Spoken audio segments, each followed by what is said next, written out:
Take the 25,000 and walk away, Sarah. You're embarrassing yourself.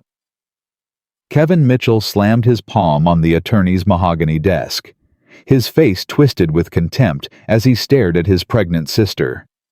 Diana laughed beside him, adjusting her diamond bracelet with theatrical disdain. A gas station? Dad left you a rotting gas station while we built empires. Sarah's hand trembled over her swollen belly. 5 months pregnant, divorced, working double shifts at a diner. And now her own siblings were circling like vultures over their father's grave. But none of them noticed the brass key the attorney slipped into her palm. None of them knew about the hidden door. And none of them could imagine the $200 million secret buried beneath that crumbling concrete. Before we continue, I invite you to subscribe to follow Sarah's incredible journey to the end. Comment your city below so I can see how far this story travels. The fluorescent lights at Mel's diner had been flickering since 6 in the morning, casting an unsteady glow over Sarah Mitchell's exhausted face. She balanced 3 plates of scrambled eggs along her forearm. Her uniform stretched tight across her 5-month pregnant belly. Dark circles shadowing her eyes from another sleepless night. "Order up for table 7, she called out, sliding the plates in front of a family of tourists who barely acknowledged her existence. Her feet were screaming. Her lower back had been throbbing since 4 in the morning when she had crawled out of bed to vomit for the 3rd time. The doctors called it morning sickness. Nobody mentioned it would last all day, every day, while she worked doubles to keep the electricity on. "Miss, more coffee over here." "Coming right up, sir." Sarah grabbed the pot and made her rounds, refilling cups, forcing smiles, counting down the minutes. 3 more hours. Then she could pick up Emma from school, throw together some dinner, collapse into bed, and wake up to do the whole thing again. Her phone vibrated in her apron pocket. She ignored it. Hank had already warned her about personal calls during shift, but it buzzed again, and again, and again. She glanced at the screen. Crawford Elementary School. Her heart stopped beating.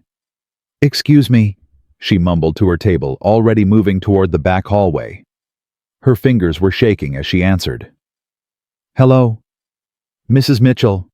This is Principal Davidson. We need you to come in immediately. There's been an incident with Emma." Sarah's knees went weak. She pressed her hand against the wall to steady herself. "Is she hurt? Is my daughter hurt?" "Physically, she's fine. But there was a confrontation with another student. Some comments were made about your living situation. Emma's response was extremely inappropriate." "Did she hit someone?" "No, but her language was unacceptable." "Mrs. Mitchell, this is the 3rd incident this month. We need to have a serious conversation about Emma's future at this school." Sarah closed her eyes. She could feel Hank's glare burning into her back from across the diner. "I'll be there in 30 minutes. She hung up and turned to face her manager, who was already shaking his head. "Don't even say it," Hank warned. "You left early twice last week. You called in sick on Monday. I got a business to run here, Sarah."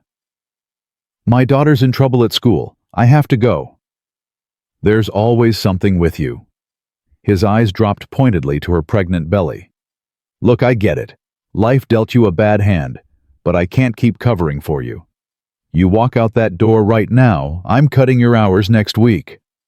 "Hank, please. I need this job. I'll make it up. I'll take the overnight on Friday. I'll cover the Sunday brunch. Whatever you need." He waved her off with disgust.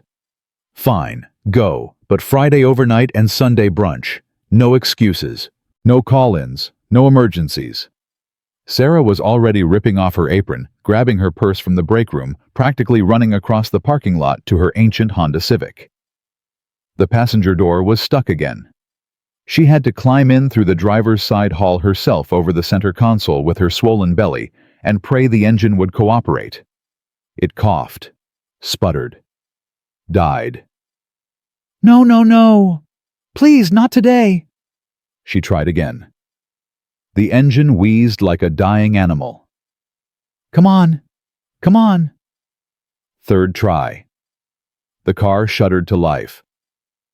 Sarah pulled onto the highway, gripping the steering wheel so tight her knuckles went white. Her phone rang through the car's ancient speakers. Kevin. Her brother's name on the screen made her stomach clench. She almost ignored it. Almost. But something made her answer. "Where the hell have you been?" Kevin's voice cut through the static. "I've been calling you all morning." "I was working, Kevin. Some of us don't have assistants to answer our phones." "Save the Martyr Act. Dad's attorney called. The will reading is tomorrow at 2 o'clock. You need to be there." Sarah felt the familiar ache bloom in her chest. 6 weeks since her father's heart attack. 6 weeks of swallowing grief between shifts, between Emma's meltdowns, between the constant terror of not making rent. Roberto Mitchell had been the only person in her family who never made her feel like a failure. Now he was gone, and the wound was still raw. "I have a shift tomorrow," she said. "Cancel it." "I can't just cancel. I already missed."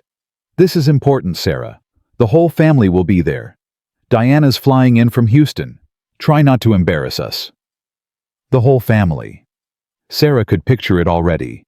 Kevin in his designer suit, Diana dripping with diamonds, their perfect spouses with their pitying glances, and Sarah, the family disappointment, showing up in her only decent dress with her pregnant belly and her falling apart life. "I'll be there," she said quietly, "and try to look presentable. This is a law office, not one of your truck stops." "It's a diner, Kevin. I work at a diner." "Same difference." He paused, and when he spoke again, his voice dripped with condescension. "You know this is exactly why Dad worried about you. You never prioritize the right things. Diana and I have been handling everything. The funeral arrangements, the estate paperwork, the bills he left behind, while you've been doing what, slinging hash for tips." Sarah pulled into the school parking lot, her hands shaking with fury. "I have to go, Kevin." "Tomorrow, 2 o'clock. Don't be late." She hung up before he could say anything else. Sat in the car for a full minute, breathing deeply, trying to stop the tears from coming. She couldn't walk into that school crying. Emma needed her to be strong. Principal Davidson's office smelled like stale coffee and judgment. Emma sat in the corner chair, her chin raised defiantly, her dark eyes shimmering with unshed tears. She looked so much like her father that Sarah's heart cracked a little more. "Thank you for coming so quickly, Mrs. Mitchell." Davidson gestured to the empty chair. "Please sit down." "Tell me what happened." Davidson folded his hands on his desk. "A student named Brittany Collins made some comments about Emma during lunch. Emma responded with language that is completely unacceptable in our school environment." Sarah turned to her daughter. "Emma, what did she say to you?" Emma's jaw tightened. She stared at the floor. "Nothing." "Emma." "She said my clothes came from a dumpster." Emma's voice cracked. "She said my mom couldn't keep a husband, and now she's pregnant with some random guy's baby like white trash. She said everyone knows we're going to end up homeless." Sarah felt each word like a knife between her ribs. Emma responded by questioning Brittany's parentage using extremely vulgar terms. Davidson continued. "She also made threats of physical violence." "I said I would punch her teeth down her throat," Emma clarified. "And I meant it." "Emma, what, she's been saying stuff like that for months. Every single day. Nobody does anything. But I say one thing back, and suddenly I'm the problem." Davidson cleared his throat. "Mrs. Mitchell, given the pattern of incidents, we're strongly recommending professional counseling for Emma. I have some referrals here." "Counseling." Sarah almost laughed. Counseling that would cost $200 an hour. Money she absolutely did not have. "We're also placing Emma on behavioral probation. One more incident, and we'll need to discuss alternative educational arrangements." Sarah stood up, taking her daughter's hand. "I understand. We'll work on it at home. Come on, Emma." They walked to the car in heavy silence. Sarah unlocked the doors. Emma climbed in, slammed her seatbelt into place, and stared furiously out the window. "I'm not sorry," Emma said finally. "I'm not. She's been saying that stuff since September and nobody cares. The teachers pretend they don't hear. The other kids laugh. But I'm supposed to just take it." "I know it's not fair, baby." "Grandpa would have let me fight back. He always said you have to stand up for yourself. He said people will walk all over you if you let them. The mention of her father hit Sarah like a physical blow. Roberto Mitchell, with his gentle wisdom and fierce protection. He would have known exactly what to say right now. He would have made Emma feel brave instead of beaten. "Your grandpa isn't here anymore," Sarah managed. "And I'm the one who has to deal with the phone calls and the meetings and the threats about alternative educational arrangements. That's not my fault. I didn't say it was." Emma fell silent, tears finally spilling down her cheeks. Sarah reached over and squeezed her daughter's hand, wishing she had more to offer than empty comfort. When they pulled up to their apartment building, Sarah's blood ran cold. A gleaming black Range Rover was parked in front of their unit. And leaning against it, looking like she had stepped off the cover of a magazine, was Diana. Her older sister wore a cream-colored designer suit that probably cost more than Sarah made in 2 months. Her hair was perfectly highlighted. Her makeup was flawless. Everything about her screamed success and wealth, and all the things Sarah had never achieved. "Aunt Diana." Emma's voice shifted instantly, becoming bright and cheerful. Sarah recognized the performance. Emma had learned early that appearing happy in front of Diana was the best way to irritate her. Diana offered air kisses, barely touching Emma's cheeks. "Darling, how are you holding up? It must be so difficult living like this." "Actually, we're great moms teaching me to make Grandpa's empanadas." Something flickered across Diana's face. Annoyance, surprise. She recovered quickly, turning to Sarah with a thin smile. "Could we talk privately? I won't take much of your time." Inside the apartment, Diana surveyed their living space like a health inspector examining a condemned building.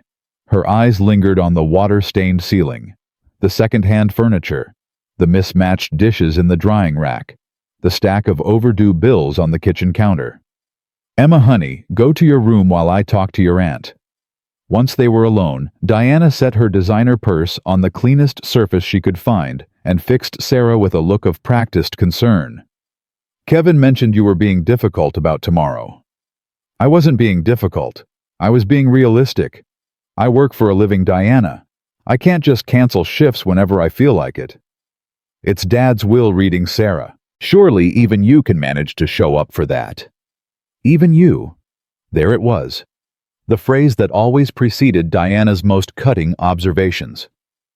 "I told Kevin I would be there. Is that why you drove all the way out here to remind me of something I already agreed to?" Diana moved to the window, looking out at the cracked parking lot and the dumpsters overflowing with garbage. "No, I came to give you a heads up." She turned back, her expression shifting to something almost sympathetic. "Kevin and I have been going through Dad's finances. It's worse than we thought." Sarah tensed. "What do you mean?" "The gas station has been losing money for years. There are back taxes, outstanding loans to suppliers, deferred maintenance that's probably in the 6 figures by now." Diana sighed heavily. "Dad wasn't the businessman he thought he was. We all know that. He managed to support a family and put you and Kevin through college. That was 20 years ago, before the big chains moved in. The last few years have been brutal. Kevin and I have been quietly helping him stay afloat." This was news to Sarah. "He never mentioned that." "Of course he didn't. Not to you."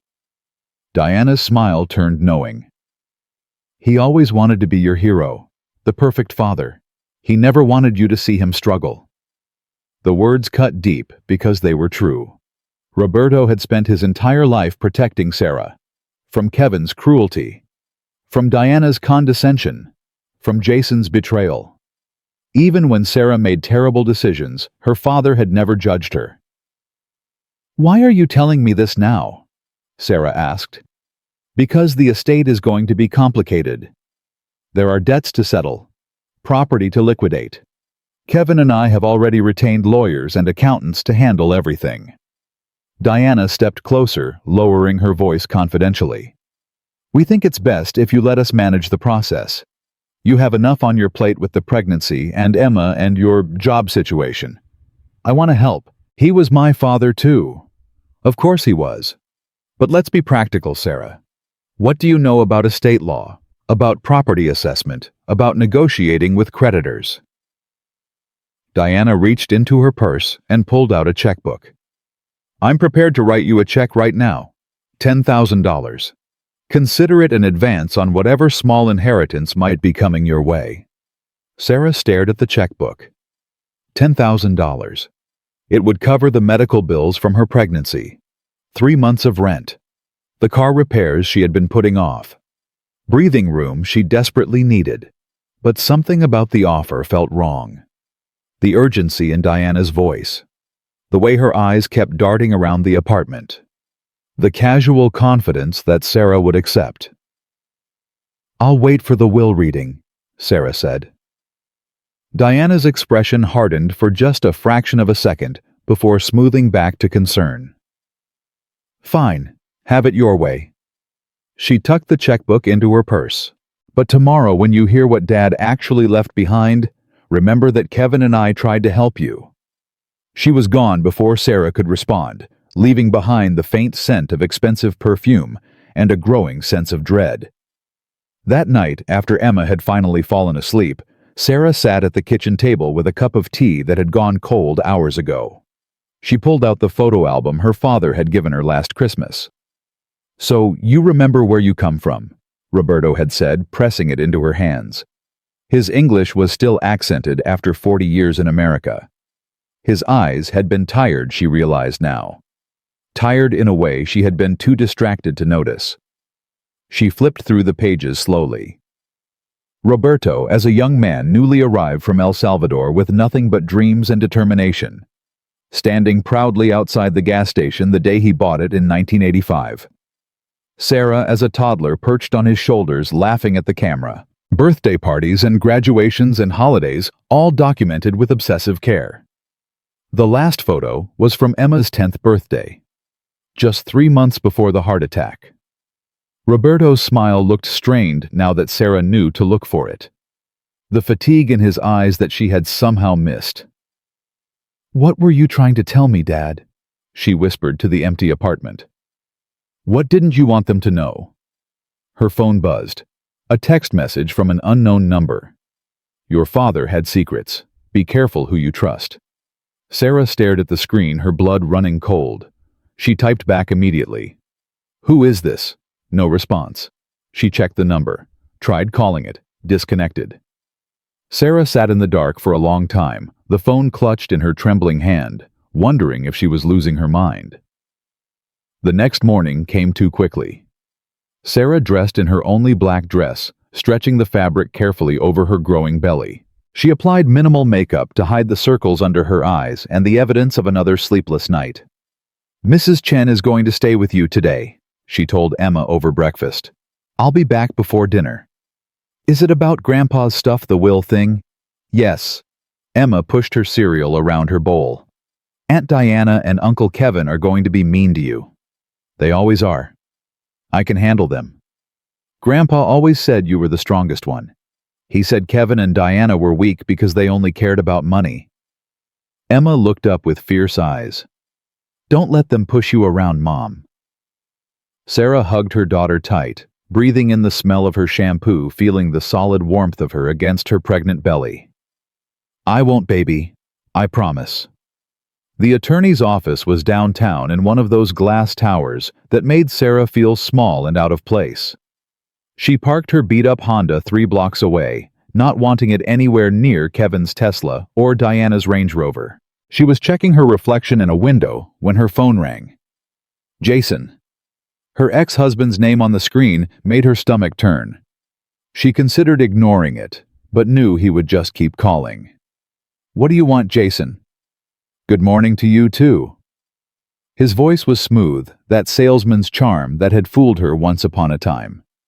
I heard about your dad's will reading. Natalie mentioned Diana called her last night. Natalie talks to my sister. They've become friendly, book club or something. He paused. So any idea what the old man left behind? Diana seemed to think there might be some property involved. There it was. The real reason for his call. Jason had never been interested in her life unless there was money attached. I don't know what's in the will, Jason. That's why they call it a reading. Well, whatever it is, we should probably discuss how it affects our custody arrangement. If your situation is about to change, Emma might be better off spending more time with Natalie and me. Sarah felt her blood pressure spike. You're 3 months behind on child support. You've canceled the last 4 weekends. And now you want to talk about custody. I'm just thinking about what's best for Emma. No. You're thinking about what's best for you, like always. She hung up before he could respond and stood on the sidewalk shaking with rage. First Kevin and Diana circling like vultures.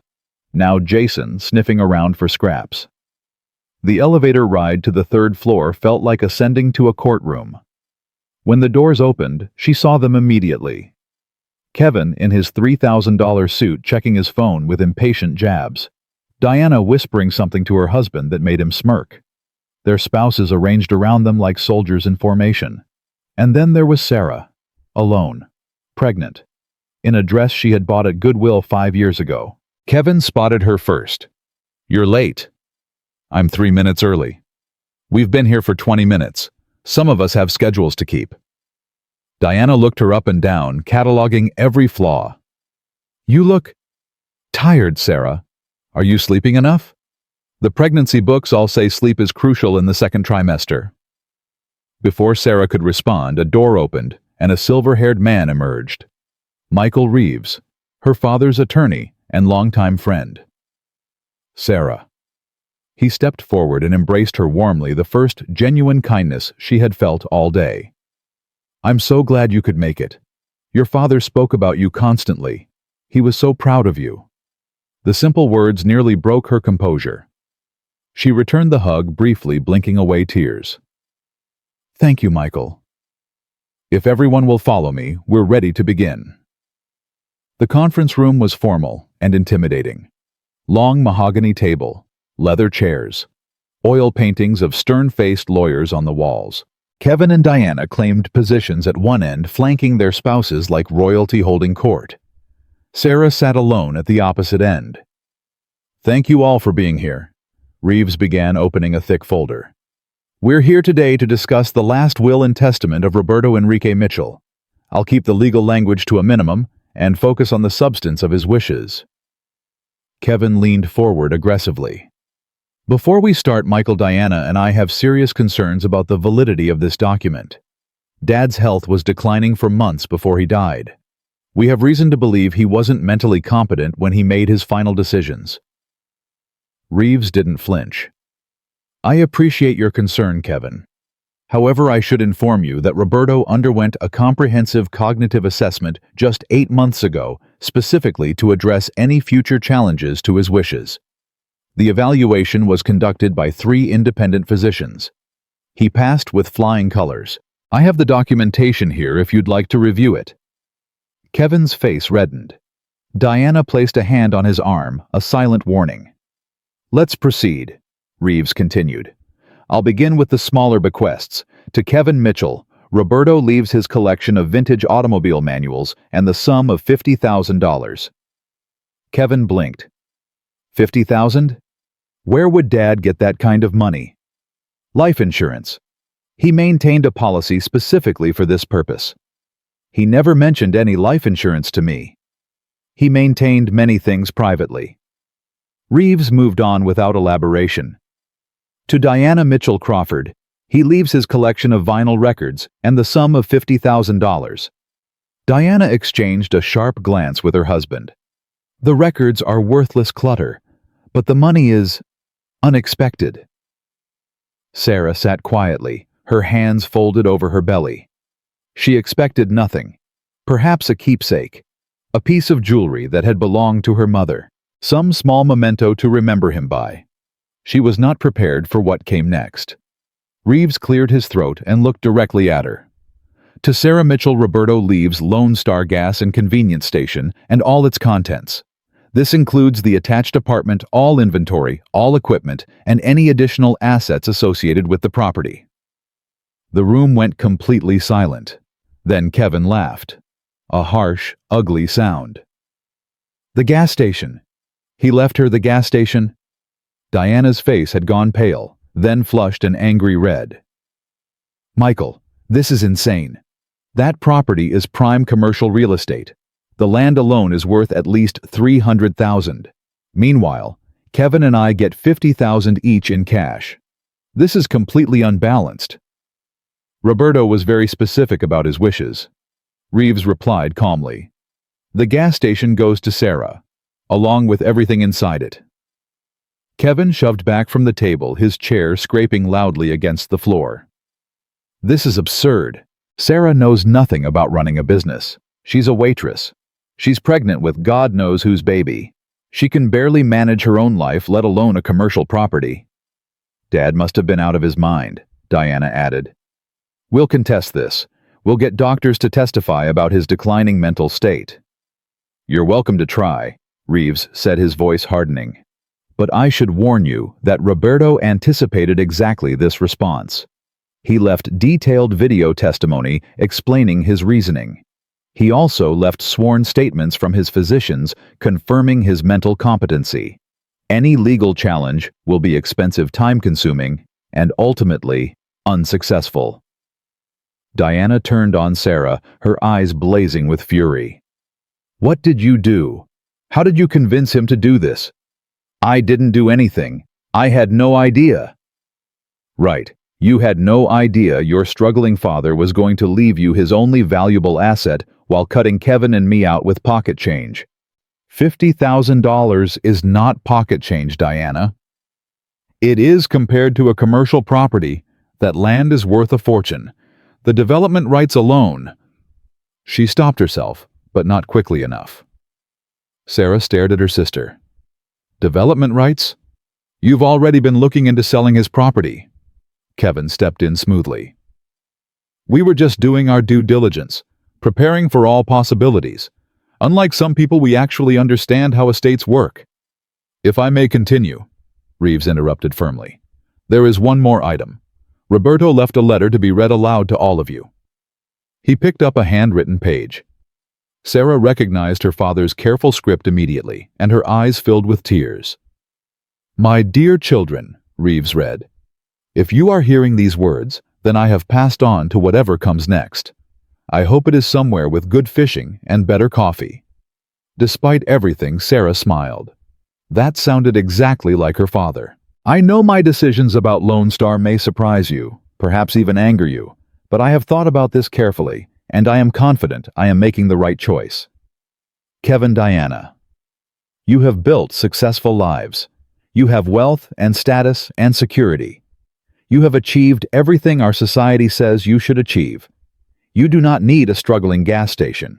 It would be nothing more than a line item on your financial statements, something to be sold or developed or forgotten. Sarah has walked a different path, a harder path. She has faced a painful divorce. She has raised Emma alone while working multiple jobs. She is carrying another child, now facing that challenge with the same courage she has shown throughout her life. Despite her struggles, she has never lost her kindness, her generosity, her spirit. She still sees people for who they are, not what they have. The gas station may not seem like much. You may see it as a burden, a failing business in an outdated building. But to me, Lone Star represented everything I came to America to find. Freedom, opportunity, the chance to build something with my own hands. It is my legacy, and I choose to entrust it to the child who will honor that legacy, not the children who will sell it. Sarah Mejia. I know this responsibility seems overwhelming, but I have faith in you. Lone Star has more to offer than meets the eye. Take your time, explore every corner, and remember that sometimes the greatest treasures are hidden in plain sight. Kevin and Diana. I leave you with this thought. True wealth is not measured in bank accounts or property values. It is measured in the lives we touch and the love we share. I am proud of your material success. But I have watched you become hard, cold, focused on money above all else. I hope you will one day understand that success without compassion is a hollow achievement. I love you all, even now, even after everything. Your father, Roberto Mitchell. When Reeves finished reading, Sarah was openly weeping. Her father's words wrapped around her like an embrace from beyond the grave. Kevin broke the silence first. This is emotional manipulation. He was clearly not thinking straight.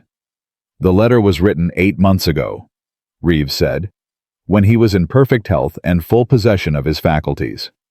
We're contesting this, Diana announced. Our lawyers will be in touch. That is your right, but I would advise against it. Your father prepared extensively for exactly this scenario. You will spend a great deal of money on legal fees, and you will lose. Kevin and Diana exchanged furious looks. Then Kevin stood adjusting his jacket with sharp, angry movements. Sarah, listen to me carefully. He approached her end of the table, looming over her. You are in way over your head. You don't know the first thing about running a gas station. You don't know about property taxes or liability insurance or supplier contracts or employee management. That place will eat you alive. I'll figure it out. With what money? With what experience? With a baby on the way and another kid to raise? He shook his head with theatrical disappointment. Dad made a mistake. A sentimental, stupid mistake. But we can fix it. Diana and I will give you $25,000 right now. Today, cash. You sign over the property and walk away with money in your pocket. Sarah looked up at her brother, at his expensive suit and his contemptuous expression, at Diana standing behind him with her arms crossed and her lip curled. And for the first time in as long as she could remember, she felt no fear. No, Kevin blinked. What? I said no. Dad left me that gas station for a reason. I'm not selling it to you for a fraction of what it's worth just because you think I'm too stupid to understand what I have. You don't understand anything, Diana snapped. That property is drowning in debt. The building needs hundreds of thousands in repairs. The equipment is obsolete. You'll be bankrupt within a year. Then that's my problem, isn't it? Not yours. Kevin's face darkened with genuine anger. You're making a huge mistake, Sarah. And when you come crawling back to us in 6 months begging for help, don't expect any sympathy. I won't expect anything from you, Kevin. I never have. He stormed out without another word, Diana close behind him. Their spouses followed awkwardly, leaving Sarah alone with Michael Reeves in the sudden silence. Your father was right about you, Reeves said quietly. You are stronger than you know. Sarah wiped her tears with the back of her hand. I don't feel strong. I feel terrified. Reeves reached into his briefcase and withdrew a small envelope. He asked me to give you this privately, after the others had left.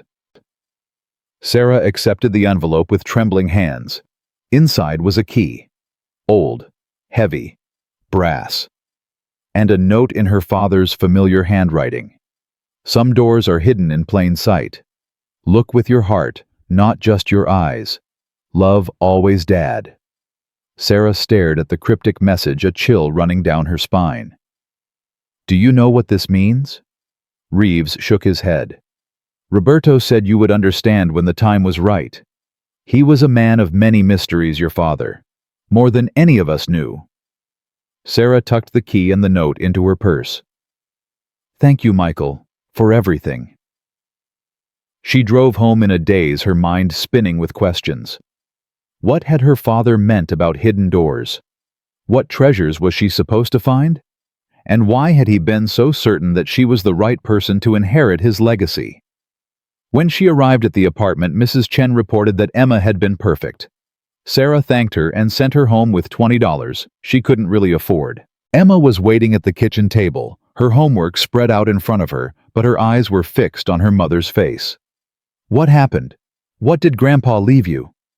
Sarah sat down heavily in the chair across from her daughter. He left me the gas station. Emma's eyes widened. The whole thing, like the building and everything. The building, the apartment upstairs, all of it. What about Uncle Kevin and Aunt Diana?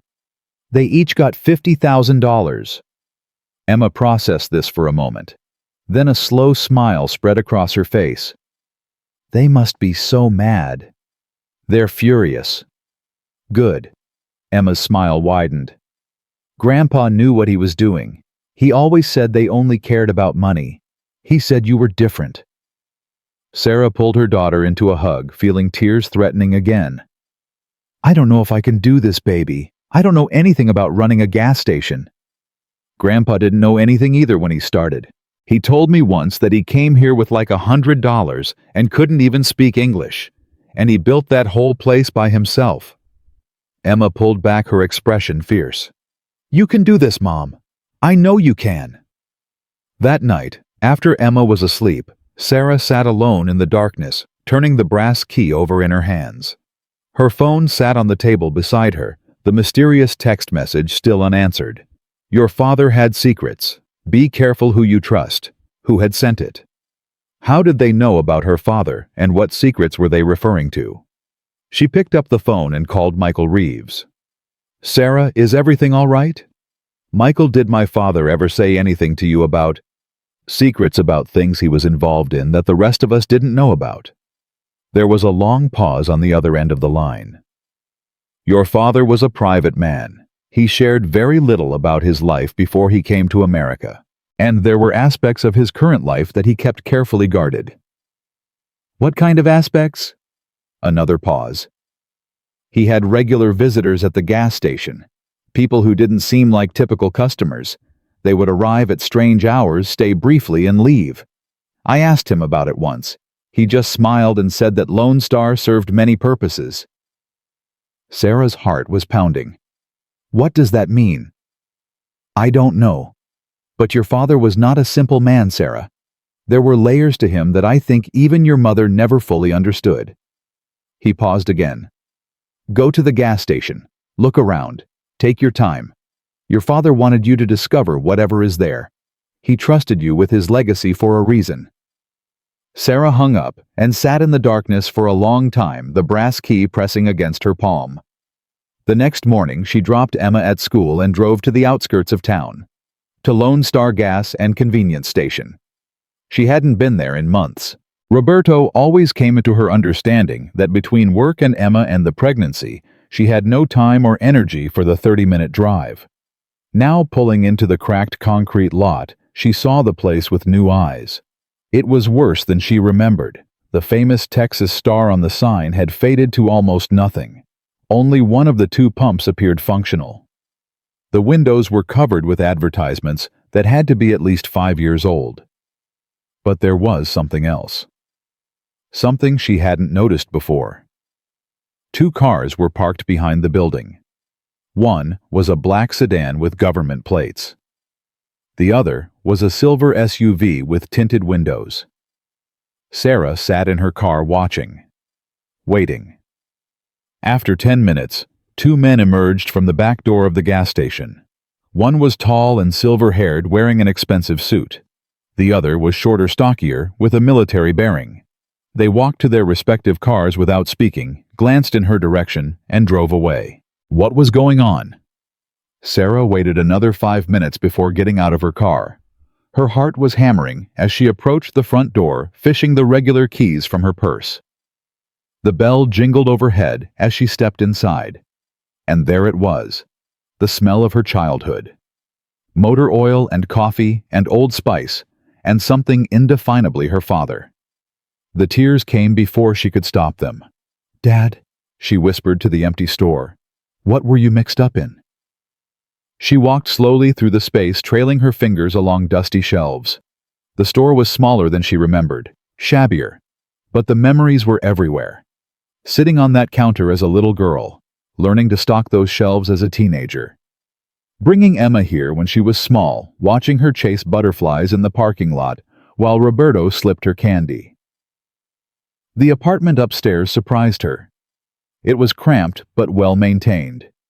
2 bedrooms, a functional kitchen, and books, hundreds of books, lining every wall, stacked on every surface. Sarah pulled a volume from the nearest shelf. Russian, another, Arabic, a third, German. Her father spoke Spanish and English. In 40 years, she had never heard him speak another language. Who was Roberto Mitchell? In the small office behind the counter, Sarah found a filing cabinet. The top drawers contained ordinary business documents. Invoices, receipts, tax records. Everything Diana and Kevin would expect to find. The bottom drawer was locked. Sarah pulled out the brass key, held her breath, slid it into the lock. It turned smoothly. Inside the drawer was a world she never imagined. A shortwave radio. Laminated cards covered with what looked like encryption codes. Multiple passports, all with her father's photo, but different names showing him at various ages. Foreign currency, thousands of dollars worth, in dozens of denominations.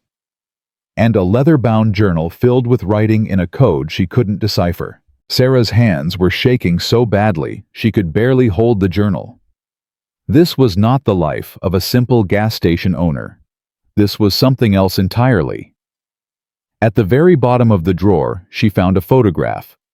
Her father, decades younger, standing with a group of men in military uniforms. The flag behind them was American. The insignia on their uniforms was not.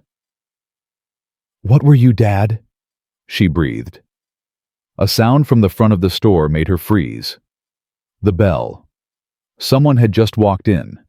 Sarah quickly closed the drawer, locking it and pocketing the brass key. She smoothed her dress over her belly and stepped out of the office, trying to control her pounding heart. A woman stood by the counter. Mid-50s, unremarkable appearance except for her perfect posture and alert, assessing eyes. Her hair was pulled back in a severe bun. Her clothing was plain but expensive. "I'm sorry," Sarah said, keeping her voice steady. "We're not actually open right now." The woman turned, and something in her gaze made Sarah take an involuntary step backward. "You must be Sarah." The accent was faint but detectable. Eastern European, maybe Russian. "Do I know you?" "My name is Margaret Chen, Maggie to my friends." She smiled, but it didn't reach her eyes. "I was a regular customer of your father's. We were colleagues, you might say." "Colleagues in what?" "That's a conversation for another time. I came to offer my condolences and to see what you plan to do with the business." "I haven't decided yet." Maggie nodded slowly, her eyes never leaving Sarah's face. "Take your time. There's no rush." She paused. "Have you explored the property thoroughly?" "The office." "The files your father kept." Sarah felt the brass key pressing against her thigh through her dress pocket. "Why do you ask?" "Roberto was a meticulous man. He kept records of everything. I'm sure there are things in his files that would be very interesting to the right people." Maggie stepped closer, lowering her voice. "And very dangerous in the wrong hands." Sarah's blood ran cold. "Who are you really?" "A friend. One who cared about your father and who wants to help you navigate what comes next." Maggie reached into her purse and pulled out a business card. Just a name and phone number. Nothing else. "When you've had time to explore what Roberto left behind, call me. We have much to discuss." She turned to leave, then paused at the door. "The journal you found in the locked drawer. Have you tried to read it yet?" Sarah couldn't hide her shock. "How do you know about that?" Maggie's smile widened slightly. "Roberto and I worked together for many years. I know all his secrets." She pushed open the door, the bell jingling overhead. "The code is simple. Use your birth date, month, day, year. It will unlock everything." She was gone before Sarah could respond. Sarah stood frozen in the empty store, her heart pounding so hard she could feel it in her throat. How did this woman know about the locked drawer, about the journal, about the code? What had her father been involved in? Her phone buzzed. Another text from the unknown number. "She is not who she claims to be. Trust no one. The truth is beneath your feet." Sarah stared at the message, her mind reeling. Then she looked down at the worn linoleum floor. Beneath her feet. She walked back to the office, examined the floor carefully, moved the filing cabinet aside again. And there, behind where the cabinet had stood, she saw it. A slight discoloration in the paneling. A seam that shouldn't be there. Sarah pressed against various points along the wall, her hands trembling. On the third try, she heard it. Click. A small section of the panel slid aside, revealing a keyhole. She pulled out the brass key, inserted it into the lock, turned. The wall shuddered. Then silently, a section of it swung inward, revealing a narrow corridor. And at the end of the corridor, a service elevator. Sarah stood at the threshold, staring into the darkness. Her father hadn't just left her a gas station. He had left her a secret, and somewhere beneath her feet, $200 million was waiting to be found. Sarah stood at the threshold of the hidden corridor for what felt like an eternity. Her heart was pounding so hard, she could hear the blood rushing in her ears. The darkness beyond the secret door seemed to breathe, waiting for her to make a decision. She glanced at her phone. 2:47 p.m. Emma would be getting out of school in less than an hour. Mrs. Chen was picking her up today, but Sarah had promised to be home by 5. Whatever was down there, she needed to see it now. She stepped into the corridor using her phone's flashlight to guide the way. The passage was narrow, maybe 4 feet wide, with concrete walls that felt cold beneath her fingertips. At the end, perhaps 30 feet ahead, she could see the outline of an elevator door. Her footsteps echoed as she walked. Each step felt like she was moving further away from everything she had ever known about her father, about her family, about herself. The elevator was old, but well maintained. A numeric keypad glowed beside the door, waiting for a code. Sarah tried her birth date. Month, day, year, just like Maggie had suggested for the journal. Nothing. She tried Emma's birthday. Nothing. Then she remembered what her father had written. Look with your heart, not just your eyes. What date would be meaningful to him? What moment would he consider the most important of his life? She typed in the date he had bought Lone Star gas station, August 15th, 1985, 081585. The keypad flashed green. The elevator doors slid open. Sarah stepped inside. There were only 3 buttons. G for ground level, B for basement, and a third button marked with a simple star. She pressed the star. The elevator descended smoothly, far deeper than Sarah had expected. When the doors finally opened, she stepped out into a space that defied everything she thought she knew about reality. It was a command center. Computer workstations lined the walls, their screens dark, but waiting. Satellite equipment hummed in the corner. Maps covered one entire wall, marked with pins and handwritten notations in multiple languages. Photographs were tacked everywhere, showing her father with people in military uniforms, government officials, men and women whose faces she didn't recognize. In the center of the room sat a large desk with multiple monitors, and on the main screen, a video file was already queued up. The file was labeled, "For Sarah, watch alone." Her hands were trembling as she moved the mouse and clicked play. Her father's face appeared on the screen, and Sarah burst into tears. He looked tired, but determined. This had been recorded recently, she realized, maybe just a few months before his death. Sarah, mi hija. Roberto began, his voice warm, despite the gravity in his eyes. If you are watching this, then you have found the key, both the real key and the truth it unlocks. I am so proud of you. Sarah collapsed into the chair, unable to look away from her father's face. What I am about to tell you will seem impossible, but every word is true. And now that I am gone, you need to understand everything. Roberto leaned closer to the camera, his expression solemn. I was never just a gas station owner. When I came to this country in 1978, I was recruited by the FBI as a confidential informant. My language skills and my connections made me valuable to them. Over time, my role expanded. I worked with multiple agencies, the CIA, military intelligence. I became what they call an asset. Sarah couldn't breathe. Lone Star was never just a business. It has served as a secure meeting point for intelligence operations for over 30 years. The regular customers, you may have noticed, the ones who come at strange hours and buy almost nothing, they are agents. Assets. Contacts from around the world. This location has been used for information exchanges, debriefings, and as a safe house for people in danger. Roberto paused, seeming to gather himself. I was compensated well for my service. Very well. But I could never spend the money, could never live lavishly without destroying my cover and endangering everyone who depended on me. So I accumulated it, invested it, let it grow. He reached off screen and held up a folder. Sarah, there is approximately $50 million in offshore accounts accessible through the files on this computer. I own properties in 12 different countries, safe houses that are worth another $75 million. There is a collection of gold and artifacts stored in a secure location worth around $40 million. And the government established a trust fund for my service worth $35 million. Sarah felt the room spinning around her. Altogether, you are inheriting approximately $200 million. She gripped the edge of the desk, afraid she might faint.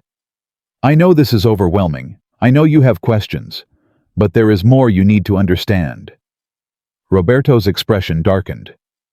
Kevin and Diana, your brother and sister, they have made choices that break my heart. Kevin has been selling restricted technology to foreign entities. Diana has been laundering money for criminal organizations through her real estate business. I have gathered evidence against both of them. It is all in the files here. Sarah felt sick. I could not save them from themselves.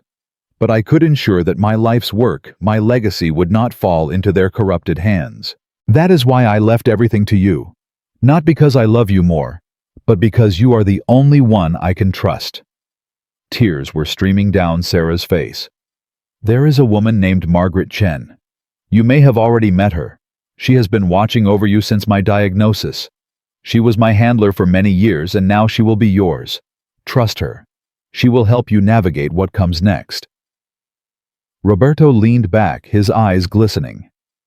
I am sorry for the secrets, mi hija. I wanted to protect you, to give you a normal life. But now, you must carry this burden. He paused, his voice cracking. You are stronger than you know, smarter than you believe. You are my greatest achievement, Sarah. Not this station, not the money, you. The video ended, and Sarah sat alone in the underground command center, surrounded by evidence of a life she never knew existed. Her father had been a spy, a federal asset worth $200 million. And now all of it belonged to her. She didn't know how long she sat there. Time seemed to have stopped. But eventually, her phone buzzed with a text from Mrs. Chen. Emma home safe, making her snack.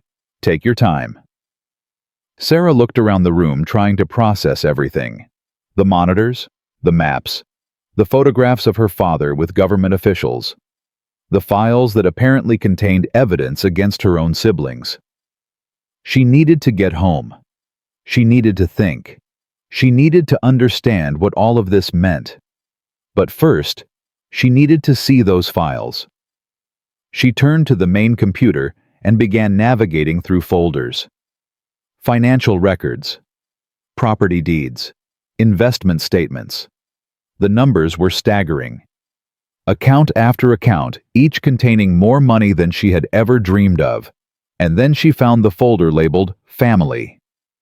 Inside were two subfolders, Kevin and Diana. She opened Kevin's folder first. Emails, bank statements, photographs. Her brother had been selling advanced drone technology to hostile foreign governments through a network of shell companies. The payments were documented in meticulous detail. Millions of dollars flowing into accounts that he had hidden from his wife, from the IRS, from everyone. Diana's folder was worse. Her sister had been cleaning money for drug cartels through fake real estate transactions. Properties purchased for cash held briefly, then sold at inflated prices. Over the past 5 years, she had helped launder more than $200 million. Sarah closed the files, feeling like she might vomit. Her brother and sister weren't just greedy, they were criminals. And their father had documented every crime. A sound from somewhere above made her freeze. Footsteps. Heavy footsteps. Moving across the floor of the gas station. Sarah held her breath, listening.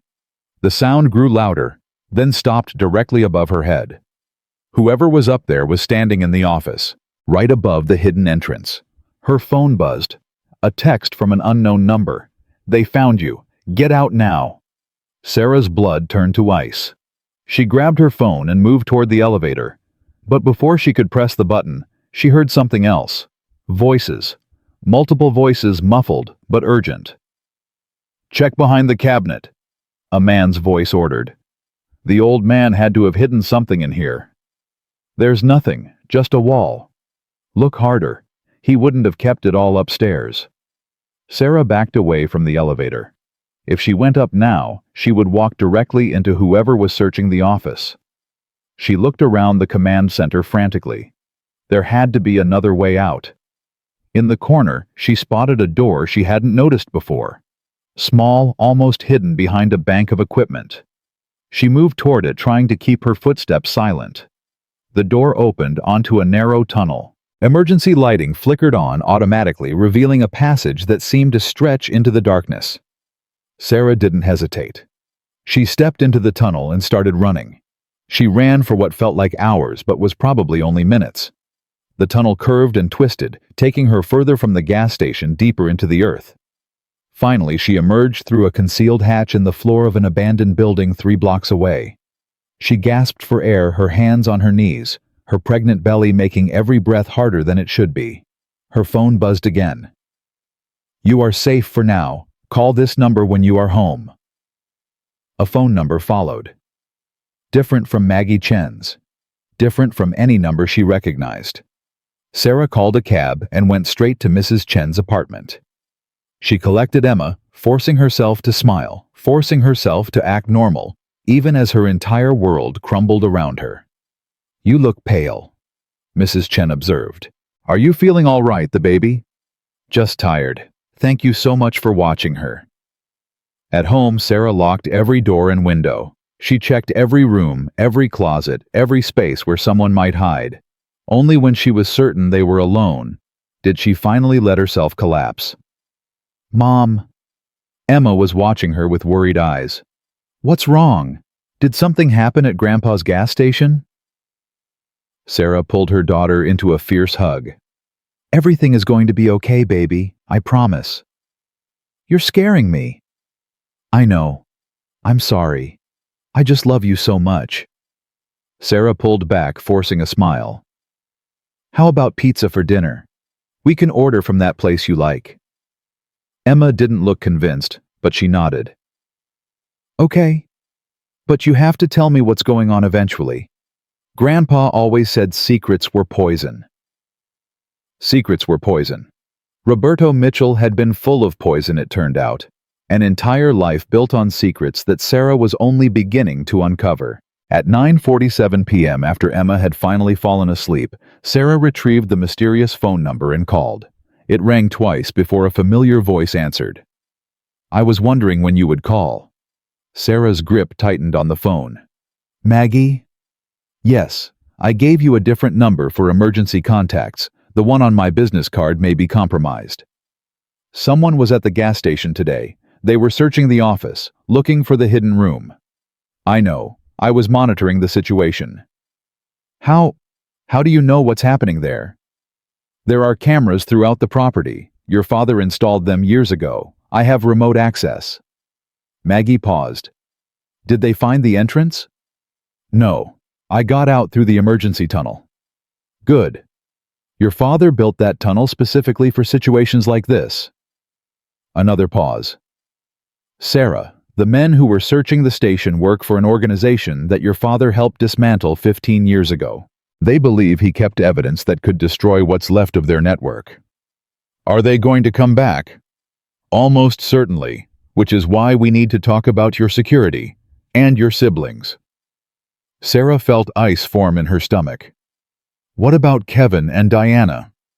"They're connected to these people. They may not know the full extent of what they've gotten involved with, but their business dealings have put them in contact with very dangerous individuals."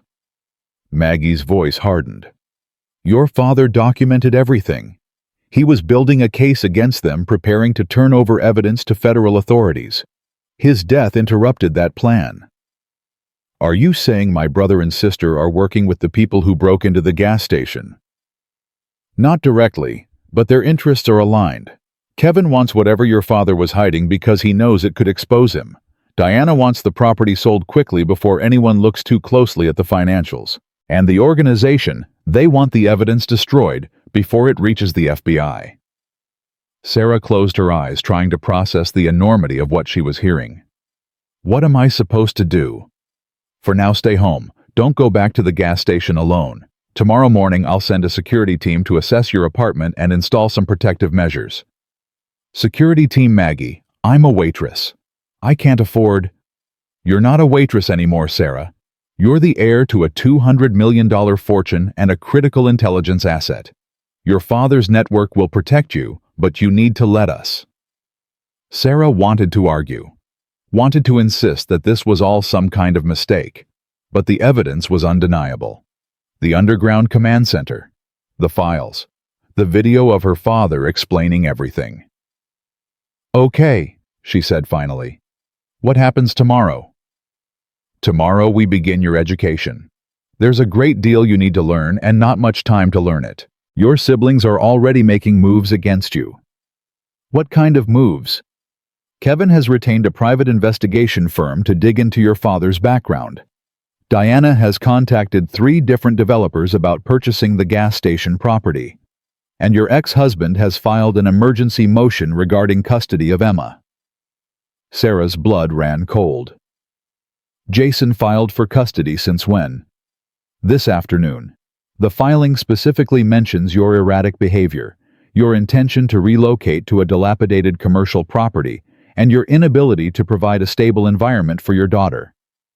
He can't do that. He has no case. He doesn't need a case.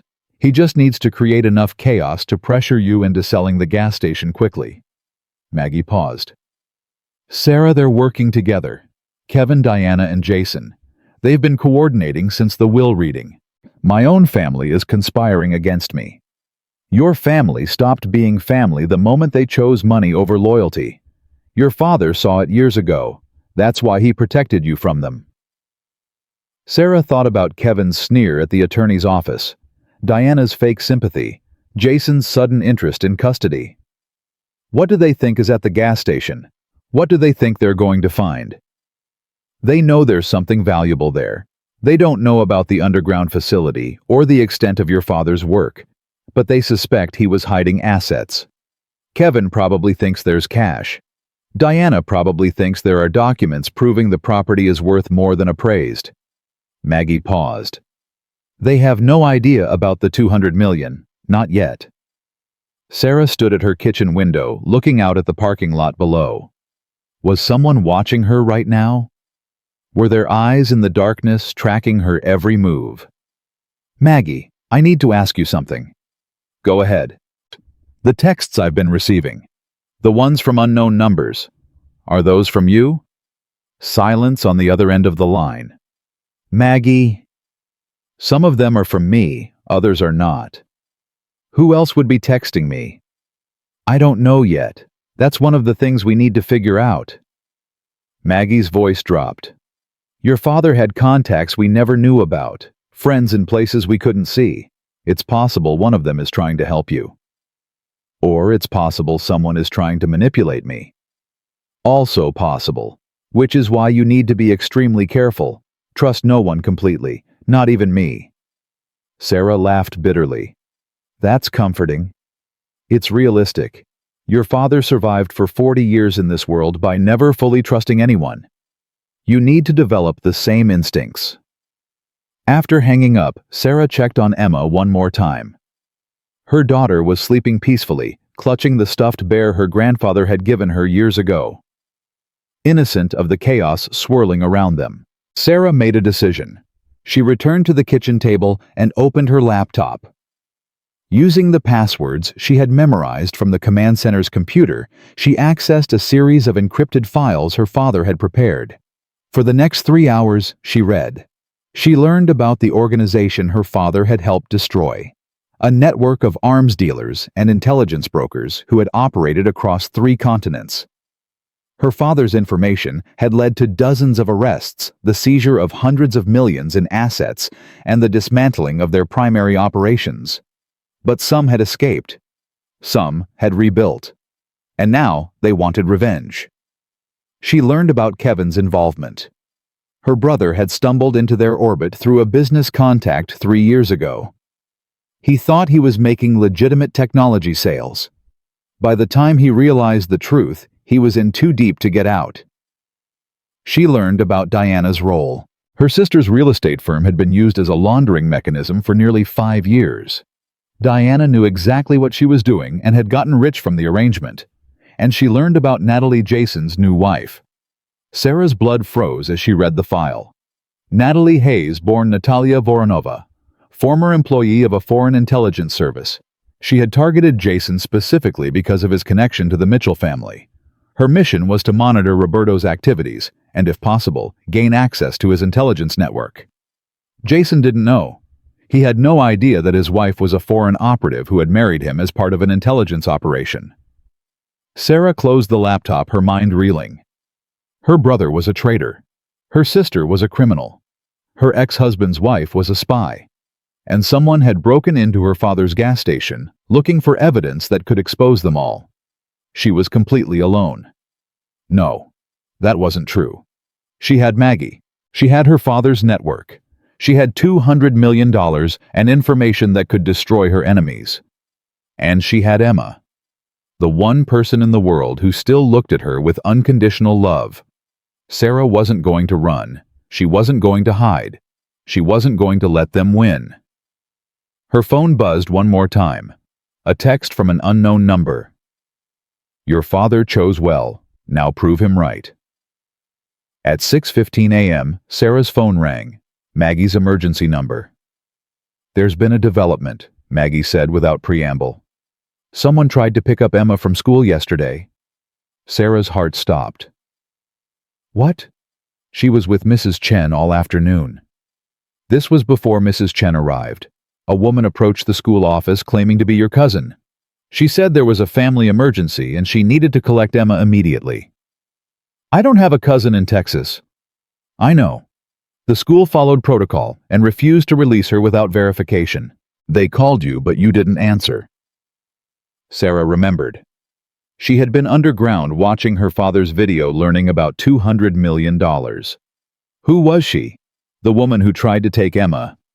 We're still identifying her, but the description matches an associate of Natalie Hayes. Sarah's knees buckled. She grabbed the kitchen counter for support. Jason's wife tried to kidnap my daughter. Not directly. She sent someone, probably to use Emma as leverage against you. I'm calling the police. That won't help. They'll deny everything. The woman disappeared before anyone could question her. We have no evidence that would hold up. Then what am I supposed to do? Just wait for them to try again? No. We're moving to protect you and Emma immediately. I have a security team en route to your apartment right now. They'll escort Emma to school and back until further notice. They'll install surveillance equipment. They'll make sure no one can get close to either of you. This is insane. This is my life. This is my daughter's life. I know, and I'm sorry. But this is the reality now. Your father's enemies are your enemies, and your family has proven they're willing to do whatever it takes to get what they want. Sarah looked toward Emma's bedroom door. Her daughter was still sleeping, still innocent. Maggie, what do I tell her? How do I explain security guards and surveillance cameras? Tell her the truth, as much as she can understand. That her grandfather was an important man who had dangerous enemies. That those enemies might try to hurt your family to get what they want. That the security people are there to keep her safe. She's 10 years old. She's Roberto Mitchell's granddaughter. She's stronger than you think. An hour later, Emma sat across from Sarah at the kitchen table, her breakfast untouched, her eyes wide, as she absorbed what her mother was telling her. Grandpa was a spy. Not exactly a spy. He worked with the government. He helped them catch bad people. Like a superhero. Sarah smiled despite everything. Something like that. And now the bad people want to hurt us because Grandpa helped catch their friends. Yes, that's why we're going to have some helpers around. People who will make sure we're safe. Emma considered this. Is that why Aunt Diana and Uncle Kevin are being so mean because they're bad people too? Sarah hesitated. How much could she tell a 10-year-old? How much should she? They made some bad choices, she said finally. Choices that hurt people. Grandpa knew about it and he was trying to help them get out of trouble, but they didn't want help. So they're mad that Grandpa left you the gas station instead of them. Partly. They also think there's something valuable hidden there, something they want. Emma's eyes widened. Is there something valuable? Sarah thought about the underground command center, the files, the $200 million. Yes, baby, there is, but it's not what they think, and they can never find out about it. Do you understand? This has to be our secret. Emma nodded solemnly. I can keep a secret. Grandpa taught me how. At 8:30 a.m., Kevin called. Sarah let it ring 4 times before answering. What do you want? Good morning to you too, sister. His voice dripped with false pleasantness. I was calling to see if you'd come to your senses about the property. My senses are fine. Sarah, let's be reasonable. I know we got off on the wrong foot at the will reading. Emotions were running high. But we're family. We should be able to work this out. Is that why someone tried to take Emma from school yesterday? Silence on the other end. What are you talking about? A woman showed up at Emma's school claiming to be my cousin, tried to pull her out of class. Ring any bells? I have no idea what you're talking about. Why would I send someone to Emma's school? You tell me, Kevin. You're the one who's been pressuring me to sell. You're the one who's been working with Jason on custody modifications. How do you know about the custody filing? I know a lot of things now, more than you think, more than you want me to. Another silence, longer this time. Sarah, I don't know what Dad told you, or what you think you found at that gas station. But you're playing a dangerous game. There are people involved in this situation who don't play by normal rules. Are you threatening me? I'm warning you. For your own good, sell the property, take the money, move away and start over somewhere else. It's the only way to keep yourself and Emma safe. Safe from who, Kevin? From you, from Diana, from whoever you've gotten into bed with. You have no idea what you're talking about. I know about the technology sales. I know about the shell companies. I know about the foreign governments you've been supplying with equipment that could get American soldiers killed. Dead silence. That's right, Kevin. Dad knew everything. And he left it all for me to find. When Kevin spoke again, his voice had lost all pretense of warmth. You're making a very big mistake, Sarah. One you won't be able to take back. Is that a threat? It's a fact. You have no idea who you're dealing with, and by the time you figure it out, it will be too late. He hung up. Sarah sat at the kitchen table, her hands trembling. She had just declared war on her own brother. At 11:00 a.m., Maggie arrived with 3 men in dark suits. They swept the apartment for bugs-installed cameras at every entrance and briefed Sarah on emergency protocols. If anything happens, press this button, one of them explained, showing her a small device that looked like a car key fob. It sends an immediate alert to our response team. We'll have people here in under 4 minutes. What about Emma's school? We've already spoken with the principal. An additional security guard will be posted near Emma's classroom. She'll be escorted to and from the building by one of our people. Sarah nodded, feeling like she had stepped into someone else's life. Yesterday, she was a waitress worried about making rent. Today, she had a security team and enemies who had tried to kidnap her daughter. Maggie pulled her aside after the team finished their work. There's something else we need to discuss. What now? Your father's files on Kevin and Diana, the evidence he gathered. It's enough to send them both to federal prison for decades. Good. It's not that simple. If we turn over the evidence now, there will be investigations, arrests, media attention. Your entire family will be exposed. Maggie paused. Including you. I haven't done anything wrong. I know, but you're inheriting your father's intelligence operation. There are aspects of his work that the government prefers to keep hidden. If Kevin and Diana's arrests lead to questions about how the evidence was gathered about your father's true activities, things could become very complicated very quickly. Sarah understood what Maggie was saying. So I have to choose. Let them get away with it, or risk exposing everything Dad built. Not quite. There's a third option. Maggie's eyes met hers. We can use the evidence as leverage, not to destroy them, but to neutralize them. Make them understand that any move against you will result in their immediate exposure and arrest. Force them to back off. Blackmail my own siblings. Protection. There's a difference. Sarah thought about Kevin's threat on the phone, about the woman who had tried to take Emma, about Jason's custody filing designed to pressure her into selling. Do it, she said. Make them understand what happens if they come after me again. Maggie nodded.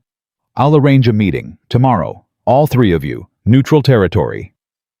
And if they refuse, they won't, because the alternative is prison.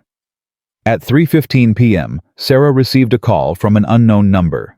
Different from the text messages. Different from anything in her contacts. She answered cautiously. Hello? Mrs. Mitchell. This is William Drake. I was a friend of your father's for many years. I don't know anyone named William Drake. No, you wouldn't. But Roberto knew me. We worked together on several important projects over the decades. The voice was elderly but sharp. I'm calling to offer my condolences and my assistance. How did you get this number? Your father gave it to me, along with instructions about when to make contact. A pause. He wanted you to have options, Mrs. Mitchell. Not everyone in his network agrees with how Margaret Chen is handling the transition. Sarah's blood chilled. What do you mean?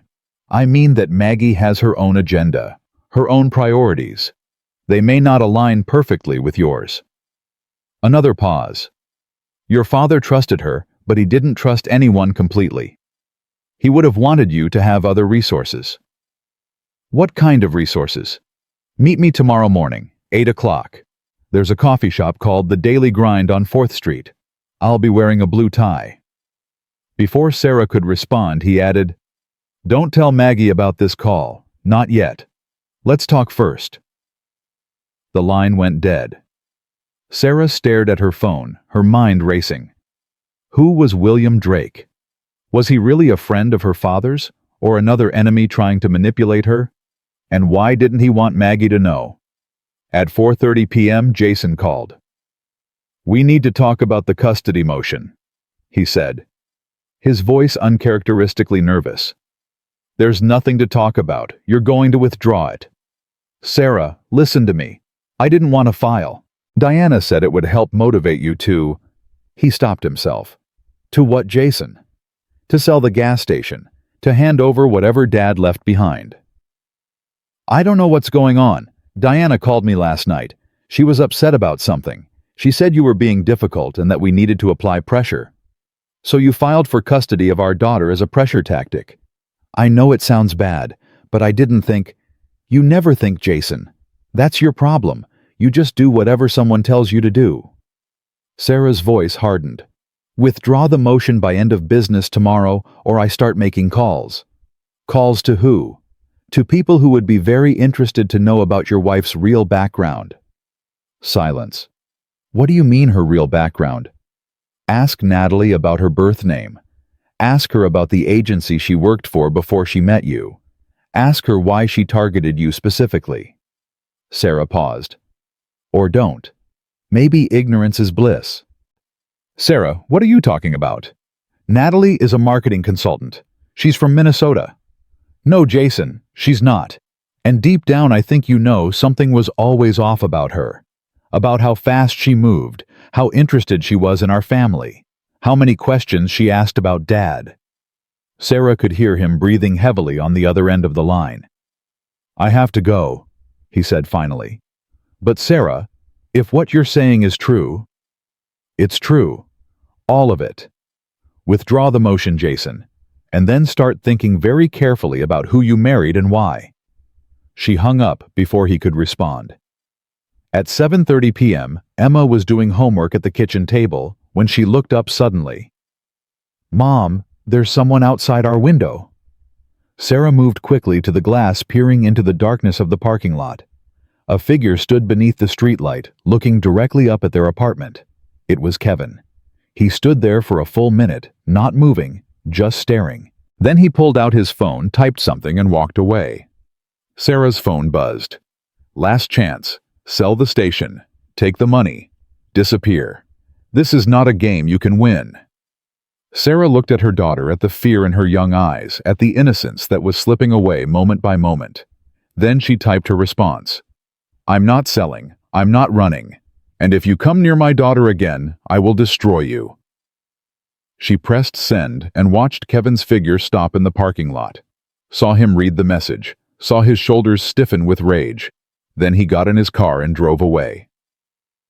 Sarah turned to Emma. "Pack a bag, baby. We're going somewhere safe tonight." "Where?"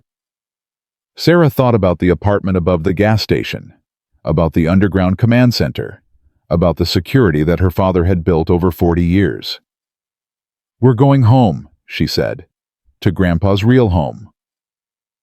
The drive to Lone Star gas station took 37 minutes in the darkness. Sarah kept checking her rearview mirror every few seconds, watching for headlights that stayed too close, cars that turned when she turned. Emma sat silently in the passenger seat, clutching her backpack against her chest.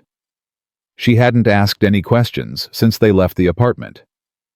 She just watched her mother with those wide, observant eyes that saw too much for a 10-year-old. "Mom, are we going to live at the gas station now?" "For a little while, until things calm down." "Are Uncle Kevin and Aunt Diana going to try to hurt us?" Sarah gripped the steering wheel tighter. "They're not going to get the chance." At 8:47 p.m. they pulled into the cracked concrete lot of Lone Star. The building looked different at night.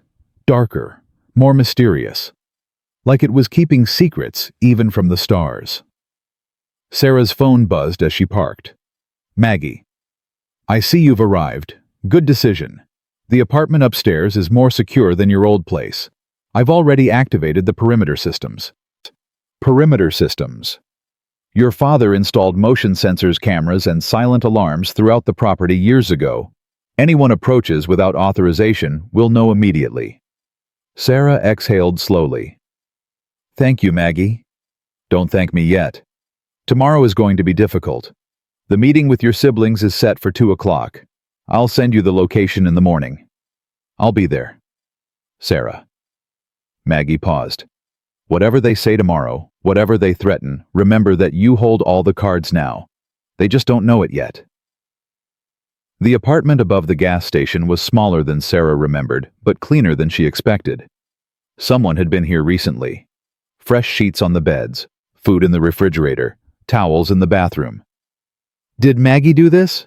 Emma asked, running her hand along the kitchen counter. "I think so. She's like a fairy godmother, but scarier." Sarah almost laughed. Her daughter had a gift for cutting through complexity to find the simple truth. They settled in slowly, unpacking the essentials, trying to make the unfamiliar space feel like home. Emma claimed the smaller bedroom, the one that had belonged to Roberto when he lived here alone, and immediately began arranging her stuffed animals on the bed. At 10:15 p.m., Sarah's phone buzzed with a text from an unknown number. "Don't forget. Tomorrow morning, 8 a.m., the daily grind. Come alone. William Drake," the mysterious voice who had warned her not to trust Maggie completely. Sarah stared at the message, torn. Should she meet him? Should she tell Maggie about the call? Her father had taught her to trust her instincts, but her instincts were screaming in contradictory directions. She decided to go, but she would be careful. At 11:30 p.m., after Emma had finally fallen asleep, Sarah descended to the underground command center. The elevator hummed softly as it carried her down, and when the doors opened, the familiar glow of monitors welcomed her back. She had work to do. For the next 2 hours, she studied the files her father had compiled, not just on Kevin and Diana, but on the organization they had become entangled with. Names, faces, Connections. A web of corruption that stretched across continents and touched dozens of industries. Her father hadn't just been gathering evidence. He had been mapping an entire criminal empire. And at the center of it all, one name kept appearing. Viktor Petrov. The files described him as a former intelligence officer turned arms dealer. He had built his organization from the ashes of the one Roberto had helped destroy 15 years ago. He was patient, methodical, ruthless. And according to the most recent documents, he had been making inquiries about Lone Star gas station for the past 3 months. Sarah felt cold fear settle into her bones. Viktor Petrov wasn't just a name in a file. He was an active threat. And he wanted whatever her father had hidden here. At 6:00 a.m., Sarah woke to the sound of Emma moving around the small kitchen. She found her daughter attempting to make breakfast eggs scattered across the counter toast, burning in the ancient toaster. "I wanted to help," Emma said, looking guilty. "You are helping." Sarah rescued the toast and took over the eggs. "How did you sleep?" "Okay. I dreamed about Grandpa. He was here in this apartment. He was smiling." Sarah's heart ached. What was he doing? Just sitting at this table, drinking coffee. He looked happy. Emma paused. "He said to tell you something." "What?" "He said the star points the way." Sarah froze spatula suspended over the pan. "The star points the way." "That's what he said. Does it mean something?" Sarah looked at the wall behind Emma where a faded painting hung. A Texas star yellow against a blue background. The symbol of Lone Star gas station. "Maybe," she said slowly. "Maybe it does." At 7:15 a.m., Sarah left Emma with 2 of Maggie's security people and drove downtown to meet William Drake. The Daily Grind was a small coffee shop tucked between a law office and a dry cleaner. The kind of place that served academics and professionals who wanted quiet corners and strong espresso. She spotted him immediately. An elderly man with silver hair and sharp blue eyes wearing exactly what he had described. A blue tie against a crisp white shirt. "Mrs. Mitchell." He stood as she approached, extending his hand. "Thank you for coming." "Mr. Drake?" She shook his hand briefly and sat across from him. "You have 5 minutes to explain why I shouldn't tell Maggie Chen about this meeting." Drake smiled, seemingly amused by her directness. "You're very much your father's daughter. He never wasted time on pleasantries either." 4 minutes and 30 seconds. "Very well." He leaned forward, lowering his voice. "Margaret Chen is a competent handler and a loyal operative. But her primary allegiance is to the agency, not to you. When the interests of the government conflict with your personal interests, she will choose the government every time. And your allegiance, to your father's memory, and to making sure his legacy isn't twisted by people who never understood what he was really trying to accomplish." Sarah studied him. What was he really trying to accomplish? Roberto wasn't just gathering intelligence. He was building something. A network of assets and resources that operated independently of any government control. People who owed their loyalty to principles, not to bureaucracies. What kind of network? Protection for whistleblowers, safe passage for defectors who couldn't trust official channels, financial support for activists in dangerous countries. Drake paused. "Your father used his position to help hundreds of people that the government had abandoned or betrayed. He did it quietly, carefully, using the very infrastructure they had built for him." Sarah processed this. Maggie doesn't know. She knows some of it, not all, and the parts she doesn't know are the parts that could cause you the most trouble if they came to light. "Why are you telling me this?" "Because you're about to inherit more than money and property. You're inheriting a responsibility. People depend on the network your father built. If it falls apart, if the wrong people gain control of his resources, innocent people will die." Sarah's phone buzzed. A text from Maggie. "Where are you? The security team reported you left the station." She ignored it. "What do you want from me, Mr. Drake?" I want you to succeed where your father left off, to protect what he built, to continue his work. He reached into his jacket and withdrew a small USB drive. This contains information that Maggie doesn't have. Accounts contacts and protocols that your father kept hidden even from his official handlers. When you're ready, study it, memorize it, then destroy it. Sarah took the drive. How do I know I can trust you? You don't. That's the point. Trust has to be earned, not given. But I'll tell you this much. He stood preparing to leave. Your father spoke about you often. He said you had a gift for seeing through pretense, that you could spot a lie from across a room. He met her eyes. Use that gift now. Decide for yourself who is telling you the truth. He walked out of the coffee shop without looking back. At 9:30 a.m., Sarah returned to the gas station to find Maggie waiting for her in the office. Where were you? Getting coffee. For 2 hours without telling anyone. Sarah met her handler's gaze directly. I needed time to think. Alone. Maggie studied her for a long moment, and Sarah had the uncomfortable feeling that the older woman could see right through her. The meeting with your siblings is at 2 o'clock, a neutral location downtown, conference room at the Marriott. Maggie paused. I'll be monitoring from a nearby room. If things go wrong, I can have a team there in under a minute.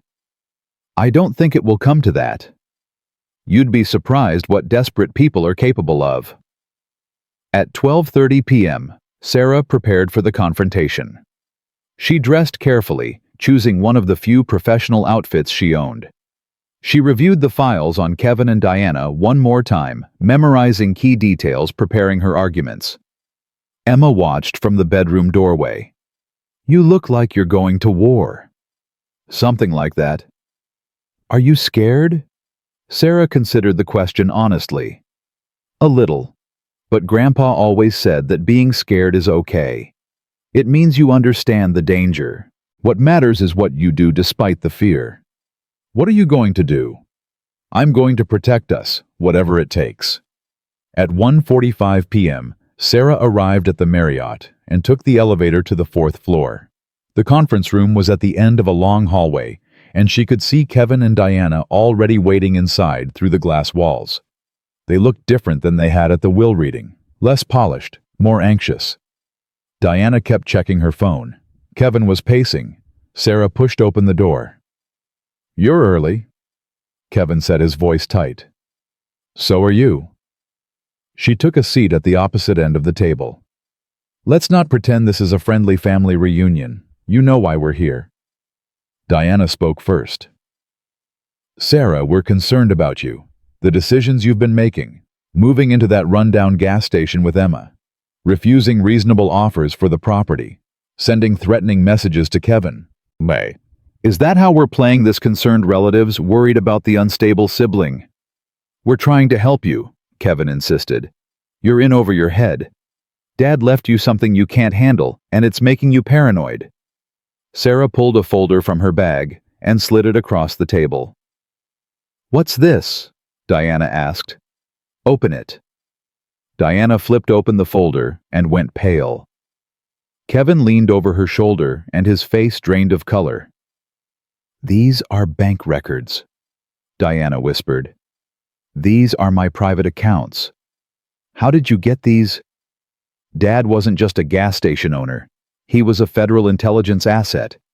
He worked with the FBI and CIA for over 40 years. And for the last 3 years of his life, he was investigating both of you. Kevin's hands were shaking. This is insane. Is it? Those documents show shell companies you used to sell restricted technology to hostile foreign governments. There are enough felonies in that folder to put you in federal prison for the rest of your life. She turned to Diana. And those records show wire transfers from accounts linked to the Sinaloa cartel, money laundering, conspiracy, RICO violations. You're looking at 40 years minimum. Diana's voice was barely audible. Dad did this. Dad investigated us. He knew what you had become. He spent years gathering evidence, building cases. He was going to turn you both in before he died. But he didn't, Kevin said, grasping for hope. He died before he could do anything with this. No, he left it to me, along with very specific instructions about what to do if you threatened me or Emma. The room went silent. What do you want? Diana asked finally. First, Jason withdraws his custody motion. Today. No arguments, no delays. Done. Kevin said quickly. I'll call him right now. Second, you stop all efforts to contest the will or claim any part of Dad's estate. Lone Star is mine. Everything in it is mine. You walk away and never look back. Diana nodded slowly. Fine. We don't want that property anyway. Third, you cut all ties with Viktor Petrov and his organization. No more technology sales. No more money laundering. You're done. Kevin flinched at the name. You know about Petrov. I know everything. Dad documented every meeting, every transaction, every communication. I know you've been in too deep to get out on your own. Sarah paused. So here's what's going to happen. You're going to help me take him down. Diana laughed bitterly. Take down Petrov. He's untouchable. He has connections in governments all over the world. He has people everywhere. He had Dad's gas station under surveillance for months. He's been trying to find out what secrets Dad was protecting, and now he thinks I'm a weak, clueless waitress who inherited a pile of junk. Sarah smiled coldly. He's wrong. What exactly are you proposing? Kevin asked cautiously. You're going to feed him misinformation. You're going to tell him that Dad's files were worthless, that there's nothing at the gas station worth pursuing. You're going to convince him that I'm no threat. And if he doesn't believe us, then I release everything. Your crimes go public, you go to prison, and Petrov loses his American contacts anyway. Sarah leaned back. Your choice. Kevin and Diana exchanged a long look. The silent communication of siblings who had conspired together for years, now realizing that their conspiracy had trapped them. We'll do it, Diana said finally. But Sarah, you have no idea what you're getting into. Petrov doesn't just give up. If he finds out you've been playing him, let me worry about that. At 3:30 p.m., Sarah left the Marriott feeling like she had run a marathon. Her hands were shaking. Her heart was still pounding. But she had done it. She had faced her siblings, confronted their crimes, and turned them from enemies into reluctant allies. Her phone buzzed. Maggie. That was impressive. I didn't think you had it in you. You were listening. Of course, the room was wired. Maggie paused. Your father would be proud. My father spent years gathering evidence against his own children. I don't think pride is the right word. He did what he had to do, just like you did today. Sarah climbed into her car but didn't start the engine. She sat there breathing slowly, trying to process everything that had happened. Her phone buzzed again. A text from an unknown number. Well played, but the game is just beginning. Before she could respond, another text arrived. Check the glove compartment. Sarah's blood froze. Someone had been in her car. Someone knew where she was. She opened the glove compartment slowly, half expecting an explosion. Inside was a photograph. It showed Emma walking into the gas station that morning, accompanied by the security team. A handwritten note was attached. Lovely daughter, it would be a shame if something happened to her. Sarah's vision went red. She grabbed her phone and called Maggie. Someone was in my car. They left a picture of Emma. A threat. Where are you now? Marriott parking garage. Don't move. I'm sending a team to sweep the vehicle. And I'm pulling Emma from the station right now. We're moving to a secure location. Who did this, Kevin, Diana? I don't think so. They looked genuinely terrified in that meeting. This is someone else. Maggie's voice hardened. This is Petrov. At 4:15 p.m., Sarah was reunited with Emma at an unmarked building on the edge of town. Her daughter ran into her arms, scared, but trying to be brave. Mom, what's happening? Those men made me leave really fast. Someone is trying to scare us, baby. but they're not going to succeed. Is it the bad people Grandpa was fighting? Yes, but we have good people on our side too. Maggie appeared beside them. We need to talk, privately. They moved to an adjacent room, while one of the security team distracted Emma with a tablet loaded with games. The photograph was taken this morning, Maggie explained, which means Petrov has had the station under surveillance even with our security measures in place. How is that possible? He's been doing this for decades. He has resources we don't know about, contacts we haven't identified. Maggie paused. Sarah, I know you want to fight this, but we need to consider the possibility that you should disappear. Disappear. New identities, new location. We can set you up somewhere safe where Petrov can never find you. And abandon everything Dad built. Let Petrov win. Let you and Emma survive. Sarah shook her head. No. Dad didn't run. He stood his ground for 40 years. I'm not going to throw that away because some criminal sent a threatening photograph. This isn't just about courage, Sarah. It's about tactics. Sometimes retreat is the smartest move. And sometimes retreat just means losing slowly. Sarah's jaw tightened. There has to be another way. At 5:30 p.m., Sarah remembered the USB drive William Drake had given her. She had hidden it in her bra, not trusting it anywhere else. She excused herself to the bathroom and locked the door. With trembling hands, she inserted the drive into her phone, using an adapter she had bought months ago for transferring photos. The files opened slowly. Account numbers, names, locations, and something else. Video files. She clicked on the first one. Her father's face appeared again, but this video was different from the one in the command center. More recent, made perhaps days before his death. Sarah, if you're watching this, then William has done as I asked. Good. That means Maggie doesn't know about the contingency I put in place. Roberto paused, seeming to struggle with what he was about to say.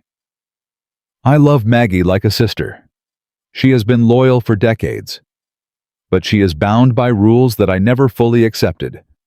Rules that sometimes protect the powerful and sacrifice the innocent. He leaned closer to the camera. What I'm about to tell you could destroy everything if it falls into the wrong hands. There is a failsafe built into my network, a way to expose not just Petrov, but everyone who has been protecting him. Government officials, intelligence officers, corporate executives. The file is called Operation Sunlight, and it contains evidence of corruption at the highest levels of power. Sarah's heart was pounding. If you release Operation Sunlight, you will make enemies of some of the most powerful people in the world. But you will also make it impossible for Petrov to operate. His protectors will be exposed. His network will collapse. And you will be safe. Roberto's eyes glistened with tears. I never wanted this burden for you, Mejia. I spent my life trying to protect you from this world. But sometimes protection isn't enough. Sometimes you have to fight. The video ended. Sarah sat on the bathroom floor staring at her phone.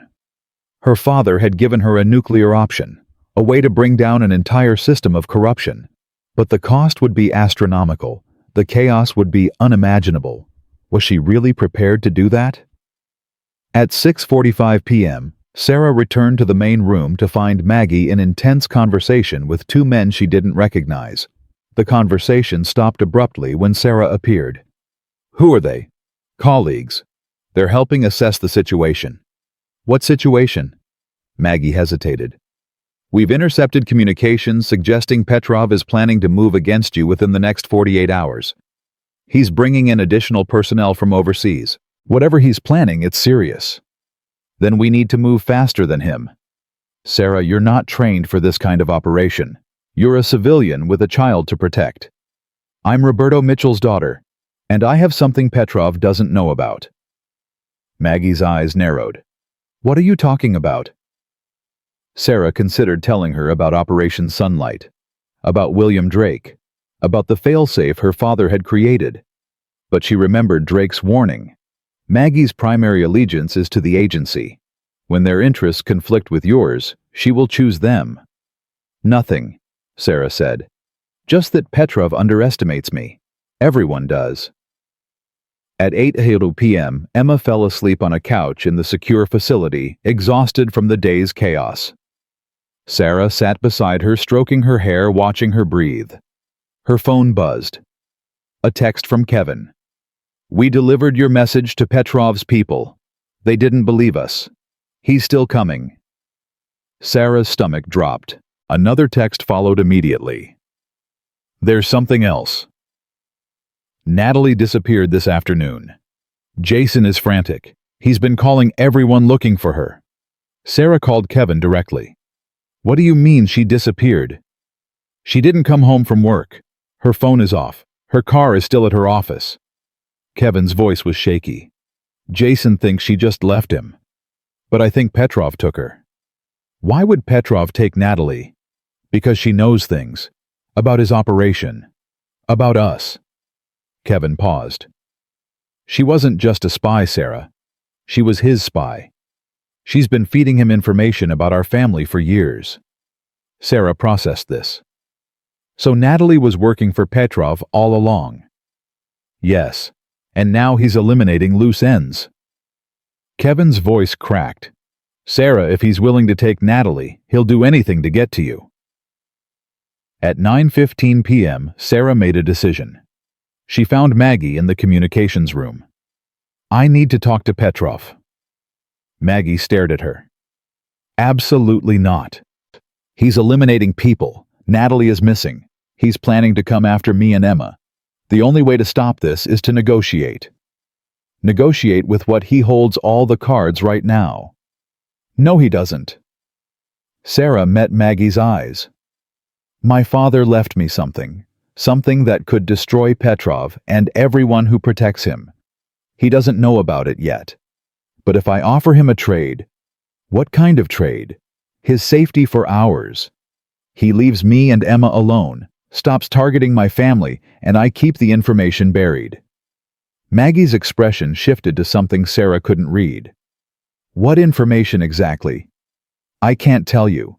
Not yet. But I need you to set up a meeting with Petrov. Tomorrow." "Sarah, this is suicide. It's the only play we have left, unless you want to keep running forever." Maggie was silent for a long moment. Then she nodded slowly. "I'll see what I can do. But if this goes wrong..." "It won't. Dad trained me for this my whole life. I just didn't know it until now." At 10:30 p.m., Sarah sat alone in the darkness, holding her father's brass key in her hand. The key that had unlocked everything. The secrets, the money, the danger. She thought about the woman she had been just 2 weeks ago, a struggling waitress, a single mother, a family disappointment. Now she was the heir to a $200 million intelligence network. The target of an international criminal. The holder of information that could bring down governments. And tomorrow, she was going to face the most dangerous man her father had ever fought. Her phone buzzed one final time. A text from an unknown number. "The star points the way. Remember what I taught you." Sarah stared at the message. It wasn't signed, but she knew who had sent it. Her father. Somehow from beyond the grave, still guiding her. She looked up at the painting on the wall. The Texas star that had hung above her grandfather's store for 40 years. "The star points the way." Sarah stood and walked to the painting. She touched the frame, feeling along the edges, searching for something she couldn't quite name. And then she found it. A small button hidden in the frame's corner. She pressed it. The painting swung aside, revealing a hidden safe.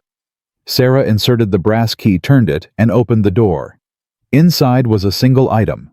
A leather satchel, old and worn. She opened it carefully.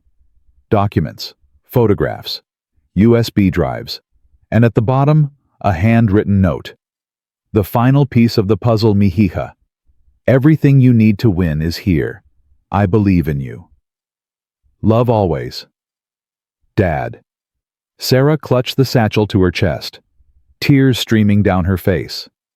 She wasn't alone. She had never been alone. And tomorrow she was going to prove that Roberto Mitchell's faith in her had not been misplaced. Sarah spent the entire night studying the contents of her father's hidden satchel. Every document, every photograph, every file on the USB drives. By the time the first light of dawn crept through the windows, she understood everything. Operation Sunlight was more devastating than she had imagined. Her father had documented corruption reaching into the highest levels of government. Senators, cabinet officials, intelligence directors, all of them connected to Viktor Petrov through a web of bribes, blackmail, and betrayal. But there was something else in the satchel, something that changed everything. A file on Petrov himself, personal information that no one else possessed, weaknesses that could be exploited, and one devastating secret that could destroy him completely. Viktor Petrov had a daughter he had kept hidden for 30 years. A daughter who was now living in Texas under an assumed name. Sarah stared at the photograph in the file. A young woman in her late 20s with dark hair and sharp features. Natalie Hayes. Jason's wife was Viktor Petrov's daughter. At 5:47 a.m., Sarah's hands were shaking as she processed the implications. Natalie hadn't just been sent to spy on the Mitchell family. She had been placed there by her own father as a deep-cover asset.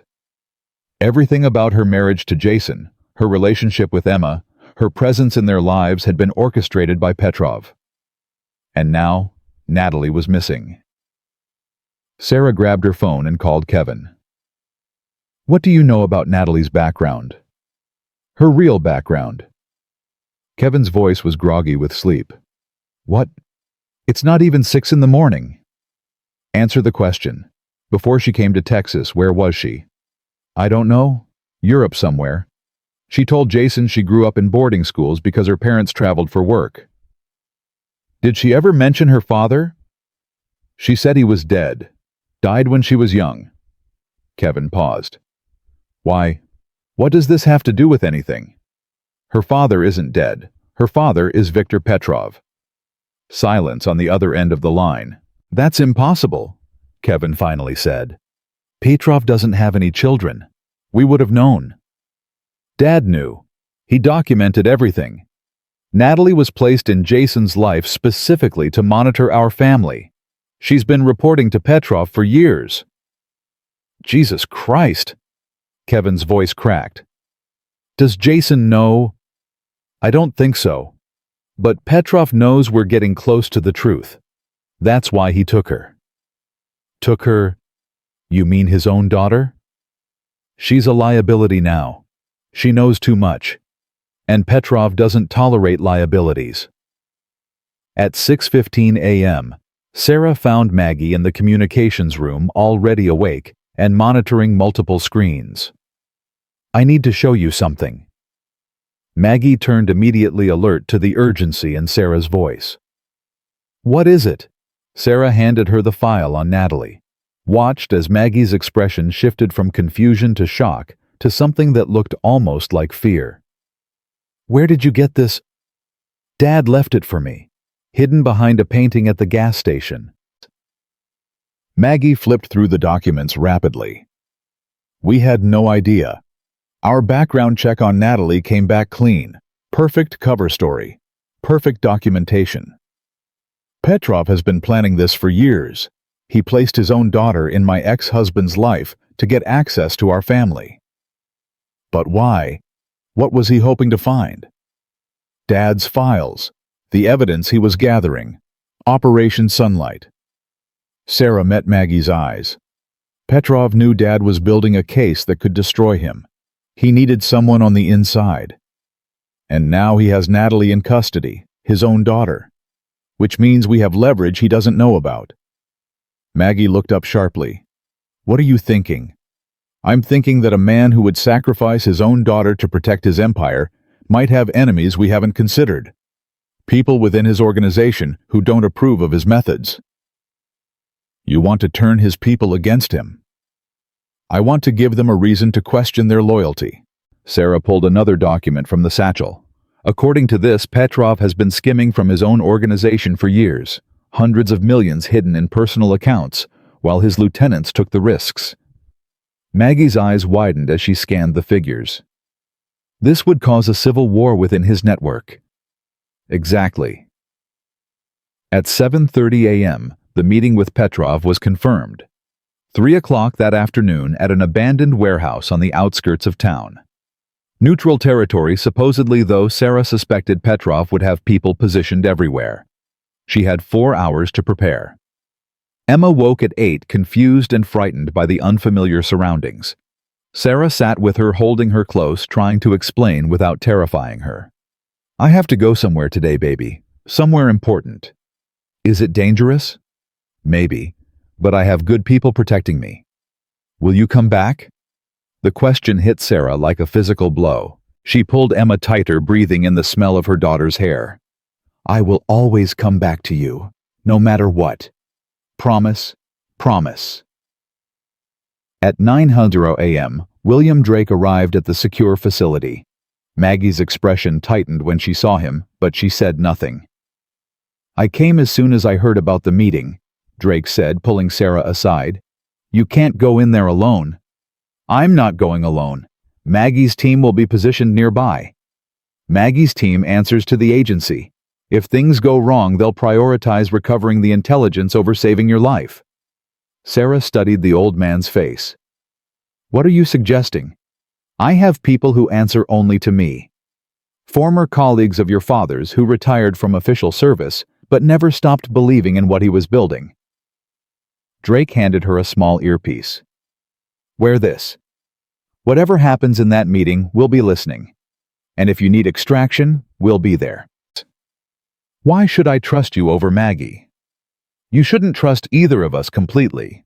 But your father trusted me enough to give me the fail-safe files. He trusted me enough to make me your backup plan." Drake met her eyes.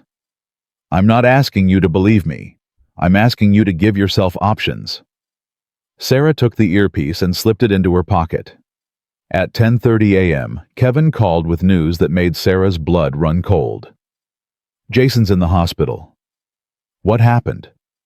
"Someone broke into his house last night. Beat him badly. He's got a fractured skull, broken ribs, internal bleeding." Kevin's voice was shaking. "The doctors say he might not make it." "Did he see who attacked him?" "He was unconscious when they found him." "But Sarah, there was a message, written on the wall in his blood." "What did it say?" "She belongs to us." Sarah's stomach turned. Petrov wasn't just eliminating loose ends. He was sending a message. A warning about what would happen to anyone who threatened his control over Natalie. "Kevin, I need you to do something." "What?" "Contact Diana. Tell her what happened to Jason. And tell her that if she wants to survive the next 24 hours, she needs to disappear. Now." "You think Petrov is coming for us?" "I think he's already started." At 11:45 a.m., Sarah accessed the underground command center one final time. She needed to prepare the files she would use as leverage. The evidence against Petrov's protectors. The financial records showing his theft from his own organization. And the ultimate weapon, the file proving that Natalie was his daughter. As she worked, her phone buzzed. A text from an unknown number. "Your ex-husband survived surgery, but Petrov's people are still looking for him." Sarah typed back immediately. "Who is this?" A pause. "Then someone who wants to see Petrov fall as much as you do." Another pause. "Natalie is alive. Petrov has her at the warehouse. He plans to use her against you." Sarah's hands trembled as she typed, "Why are you helping me?" The response came quickly. "Because Roberto saved my life 20 years ago, and because Petrov killed my brother." At 12:30 p.m., Sarah gathered the team for a final briefing. Maggie Drake and 4 other operatives who had agreed to support the operation. "Petrov will have at least a dozen men at the warehouse," Maggie explained. "We've identified entry points and positioned snipers on surrounding buildings. If negotiations break down, we can extract Sarah within 60 seconds. "That's not fast enough," Drake countered. "Petrov's people are professionals. If they sense a trap, they'll kill her before your snipers can get a clear shot." "Then what do you suggest?" "We need someone inside. Someone Petrov trusts." Sarah looked up. Kevin. Both Maggie and Drake turned to her. Kevin has been doing business with Petrov's people for years. They know him. They trust him at least enough to let him get close. You want to send your brother into a potential firefight? Maggie asked incredulously. I want to give myself a backup plan that Petrov doesn't see coming. Kevin can carry a concealed weapon. If things go wrong, he can create a distraction long enough for me to escape. And if Kevin betrays you, he won't. I have too much on him. And besides. Sarah's expression hardened. He's terrified. Petrov beat Jason nearly to death. Diana is in hiding. Kevin knows he's next unless we take Petrov down. At 1:15 p.m., Kevin arrived at the facility looking like he hadn't slept in days. I talked to Diana. She's on a plane to Mexico, using fake documents I didn't even know she had. Smart. Sarah, are you sure about this, going in there to face Petrov? I don't have a choice. He won't stop until he gets what he wants. And what he wants is everything Dad left behind. Give it to him. The money, the files, all of it. It's not worth dying for. Sarah shook her head. It's not about the money. It's about what Dad was building. The network he created to protect people. If Petrov gets control of that, innocent people will die. You sound just like him. Dad was always putting his mission above his family. Dad spent his entire life protecting us, even from ourselves. Sarah met her brother's eyes. He gathered evidence against you and Diana because he hoped it would force you to change. He never stopped believing you could be better. Kevin looked away, unable to meet her gaze. I know I made mistakes, he said quietly. I got in too deep and couldn't find my way out. But Sarah, I never wanted anyone to get hurt. Then help me stop the people who did want that. Help me end this. At 2:30 p.m., Sarah dressed for the confrontation. Simple clothes, comfortable shoes, nothing that would restrict her movement if she needed to run or fight. She tucked the brass key into her pocket, her father's final gift. The key that had unlocked everything. Emma appeared in the doorway, her face pale with fear. Mom, please don't go. Sarah knelt in front of her daughter, taking her hands. I have to baby. This is the only way to keep us safe. What if something bad happens? Then Maggie and Mr. Drake will take care of you. They'll make sure you're protected. I don't want them. I want you.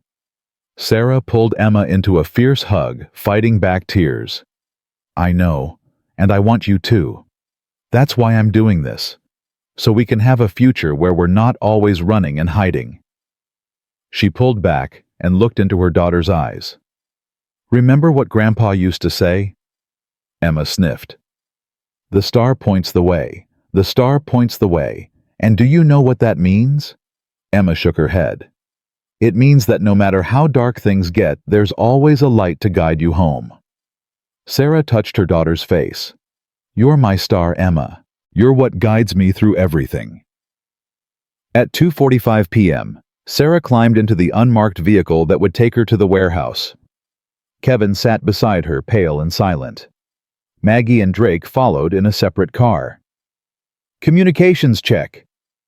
Maggie's voice crackled through Sarah's concealed earpiece. Can you hear me? Loud and clear. Drake's team. Another voice unfamiliar but steady. In position. We have eyes on the warehouse. Sarah watched the buildings pass by outside the window. Ordinary people going about ordinary lives. They had no idea that a few miles away, a battle was about to begin that could determine the fate of an international criminal empire. At 3:00 p.m., exactly the vehicle stopped in front of the warehouse. Last chance to back out, Kevin said quietly. No such thing. Sarah opened the door and stepped out into the afternoon sunlight. The warehouse was massive, an old industrial building that had been abandoned for years. Rust streaked the walls. Broken windows stared down like empty eyes. And in front of the main entrance stood 4 men in dark suits, their hands resting casually near concealed weapons. Mrs. Mitchell, one of them said, Mr. Petrov is expecting you. They led her inside, Kevin following close behind. The interior was cavernous, filled with shadows and the smell of decay. At the far end, a table had been set up with chairs on either side, a mockery of civilized negotiation. And standing behind the table was Viktor Petrov. He was smaller than Sarah had expected, average height, thin build, gray hair receding from a lined face. He could have been anyone's grandfather, if not for his eyes. Cold and calculating, they held no warmth, no humanity. "Mrs. Mitchell." His voice was soft, almost pleasant. "Thank you for agreeing to meet." As if I had a choice. "We always have choices. Yours was to come here instead of running. I respect that." He gestured to the chair across from him. "Please, sit." Sarah approached the table, slowly aware of the armed men positioned around the warehouse. She counted at least 8 that she could see, probably more in the shadows. "Where is she?" Sarah asked, remaining standing. "Where is who?" "Natalie, your daughter." Petrov's expression flickered, the first sign of genuine emotion she had seen. "You've done your homework." "My father did the homework. I just read his notes." Roberto was a remarkable man, one of the few adversaries I ever truly respected. Petrov tilted his head. "It's a shame he had to die." Sarah's blood ran cold. "What did you say?" "His heart attack was not natural. Surely you suspected that." The world seemed to tilt beneath Sarah's feet. She gripped the back of the chair to steady herself. "You killed him." "I had him killed. There's a difference." Petrov's voice remained calm, conversational. "He was getting too close to information that could have destroyed me. I couldn't allow that." Rage surged through Sarah, red and blinding. She wanted to leap across the table and tear Petrov apart with her bare hands. But she forced herself to stay still, to breathe, to remember why she was here. "You murdered my father. I removed a threat, as I remove all threats." Petrov leaned forward. "Which brings us to why we're here. You have files, information that belong to Roberto. I want them." "And if I refuse?" Petrov snapped his fingers. A door opened somewhere behind Sarah, and 2 men appeared, dragging a woman between them. Natalie. She was bruised and battered, her hair matted with blood, but she was alive. Her eyes met Sarah's with a mixture of shame and desperation. "My daughter made the mistake of developing genuine feelings for your family," Petrov said. "She forgot where her loyalties were supposed to lie. I'm giving her one chance to redeem herself." "By doing what?" "By convincing you to cooperate." Petrov nodded to his men. One of them pressed a gun to Natalie's head. "Give me Roberto's files and she lives. Refuse, and you can watch her die before I kill you too." Sarah looked at Natalie, at the fear in her eyes, at the trembling of her body. "She's your daughter," Sarah said. "Your own blood." Blood is overrated. Loyalty is what matters. And Natalie's loyalty has been compromised. Because she fell in love with my ex-husband, because she started caring about my daughter. Because she forgot that family means nothing compared to the organization, that personal attachments are weaknesses to be exploited. Petrov's voice hardened. "I taught her better than this. She failed me." Sarah made a decision. "I'll give you the files." Petrov's eyebrows rose slightly. "Just like that." "On one condition. You let Natalie go. You let my family go. And you disappear from our lives forever." "You're in no position to make demands." "Actually, I am." Sarah pulled out her phone. "This device is connected to a dead man's switch.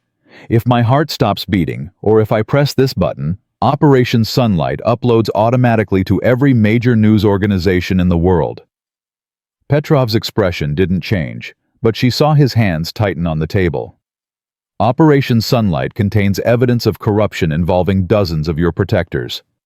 Senators, agency officials, corporate executives, everyone who has been shielding you from prosecution." Sarah held up the phone. The moment that information goes public, your entire network collapses.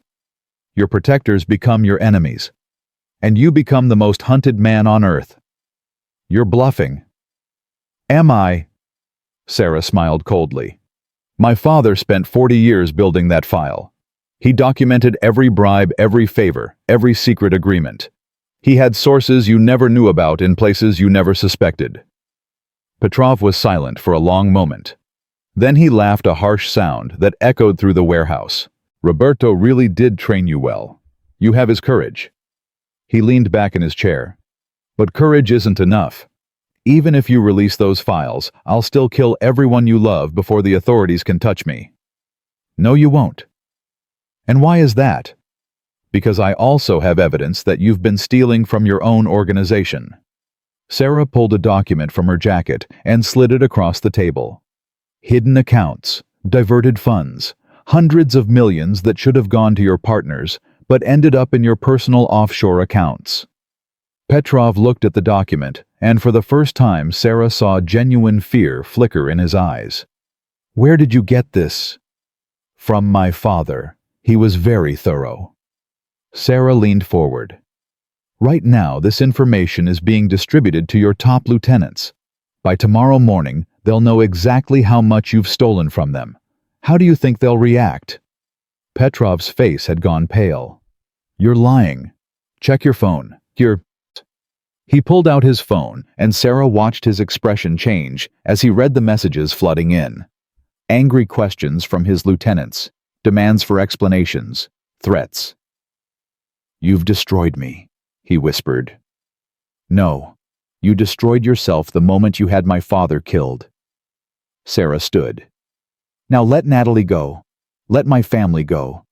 And maybe some of your people will let you live long enough to run. Petrov looked up at her, and in his eyes she saw something she hadn't expected. Admiration. Roberto would be proud. I know he would. Petrov nodded to his men. The gun was lowered from Natalie's head. The men stepped back. Take her, Petrov said. Take her and go. Sarah moved quickly to Natalie's side, helping her to her feet. Kevin appeared beside them, his face white with shock. Is it over? He asked. Not yet. Sarah looked back at Petrov. One more thing. What? The man who killed my father. I want his name. Petrov was silent for a long moment. Then he reached into his pocket and pulled out a photograph, sliding it across the table. Sarah picked it up and felt her world shatter for the second time that day. The man in the photograph was Michael Reeves, her father's attorney, the man who had read his will, the man who had given her the brass key. He was mine all along, Petrov said. One of my oldest assets. Roberto trusted him completely. That's what made him so valuable. Sarah's hands were shaking as she stared at the photograph. Why are you telling me this? Because you've won Mrs. Mitchell, and I always pay my debts even to my enemies. Petrov stood slowly. Michael is waiting for you at your father's gas station. He's been there since this morning preparing to destroy the underground facility and everything in it. I'd hurry if I were you. Sarah ran. She ran through the warehouse past Petrov's stunned guards out into the afternoon light. Kevin and Natalie followed, supported by the extraction team that appeared within seconds of her exit. What's happening? Maggie's voice crackled in her ear. Reeves, he's at the gas station. He's going to destroy everything. We're 5 minutes out. I need to be there now. Drake's voice cut in. I have a helicopter standing by. 1 minute to your location. Sarah didn't question it. She just ran toward the sound of rotors. At 3:47 p.m., the helicopter touched down at Lone Star gas station. Sarah was out before the blades stopped spinning. The front door was open. The office was empty. But she could hear sounds coming from below, from the underground facility. She descended in the elevator, her heart pounding. When the doors opened, she saw Michael Reeves standing in the center of the command center, a detonator in his hand. Hello, Sarah. Michael, don't do this. I wish I didn't have to. I genuinely liked Roberto. But Petrov's money was too good. And now that everything is falling apart, I need to cover my tracks. It's over. Petrov's organization is collapsing. His lieutenants are turning on him. There's nothing left to protect. There's always something left to protect. Michael's finger hovered over the detonator. My freedom, my reputation, my life. If you press that button, you die too. Maybe, but at least I won't spend the rest of my life in prison. Sarah took a step forward. My father trusted you. For 40 years he trusted you. And for 40 years I betrayed that trust. Michael's voice cracked. Do you think I'm proud of that? Do you think I wanted to be this person? Then don't be. Put down the detonator. Face the consequences. Be the man my father thought you were. For a moment, Sarah thought she had reached him. She saw something shift in his eyes. Something that looked almost like remorse. Then the moment passed. I'm sorry, Sarah. I really am. He pressed the button, but nothing happened. Michael stared at the detonator in confusion, pressed it again. Nothing. Sarah smiled grimly. My father really was thorough. He installed a failsafe in the detonation system years ago. It can only be triggered by someone with the brass key. She held up the key, the one her father had left her. The one that had unlocked every secret. And that key belongs to me. Michael's face crumpled. He dropped the useless detonator and sank to his knees. It's over, Michael. It's all over. At 4:30 p.m., federal agents swarmed the gas station. Michael Reeves was taken into custody. The underground facility was secured. And Sarah stood in the office where her father had spent 40 years building his legacy, finally able to breathe. Maggie appeared beside her. It's done. Petrov's organization is in chaos. Half his lieutenants have already fled the country. The others are trying to cut deals with the FBI. And Petrov himself, still at the warehouse, but he's not going anywhere. We have the building surrounded. Sarah nodded slowly. She should have felt triumph, satisfaction, relief. Instead, she just felt empty. My father was murdered, she said quietly, by a man he trusted for 40 years. And I never knew. I never suspected. Roberto protected you from the truth. He wanted you to have a normal life. There's no such thing as a normal life, not for people like us. At 5:15 p.m., Sarah returned to the secure facility. Emma ran into her arms the moment she walked through the door. Mom, you're okay.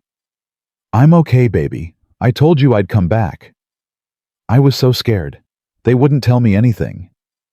Sarah held her daughter tight, feeling the fear and tension of the past days finally begin to release. It's over now. The bad people can't hurt us anymore. Really. Really. At 6:00 p.m., Natalie was transported to a hospital for treatment of her injuries. Jason remained in critical condition, but the doctors were cautiously optimistic. Kevin had disappeared to find Diana to tell her it was safe to come home.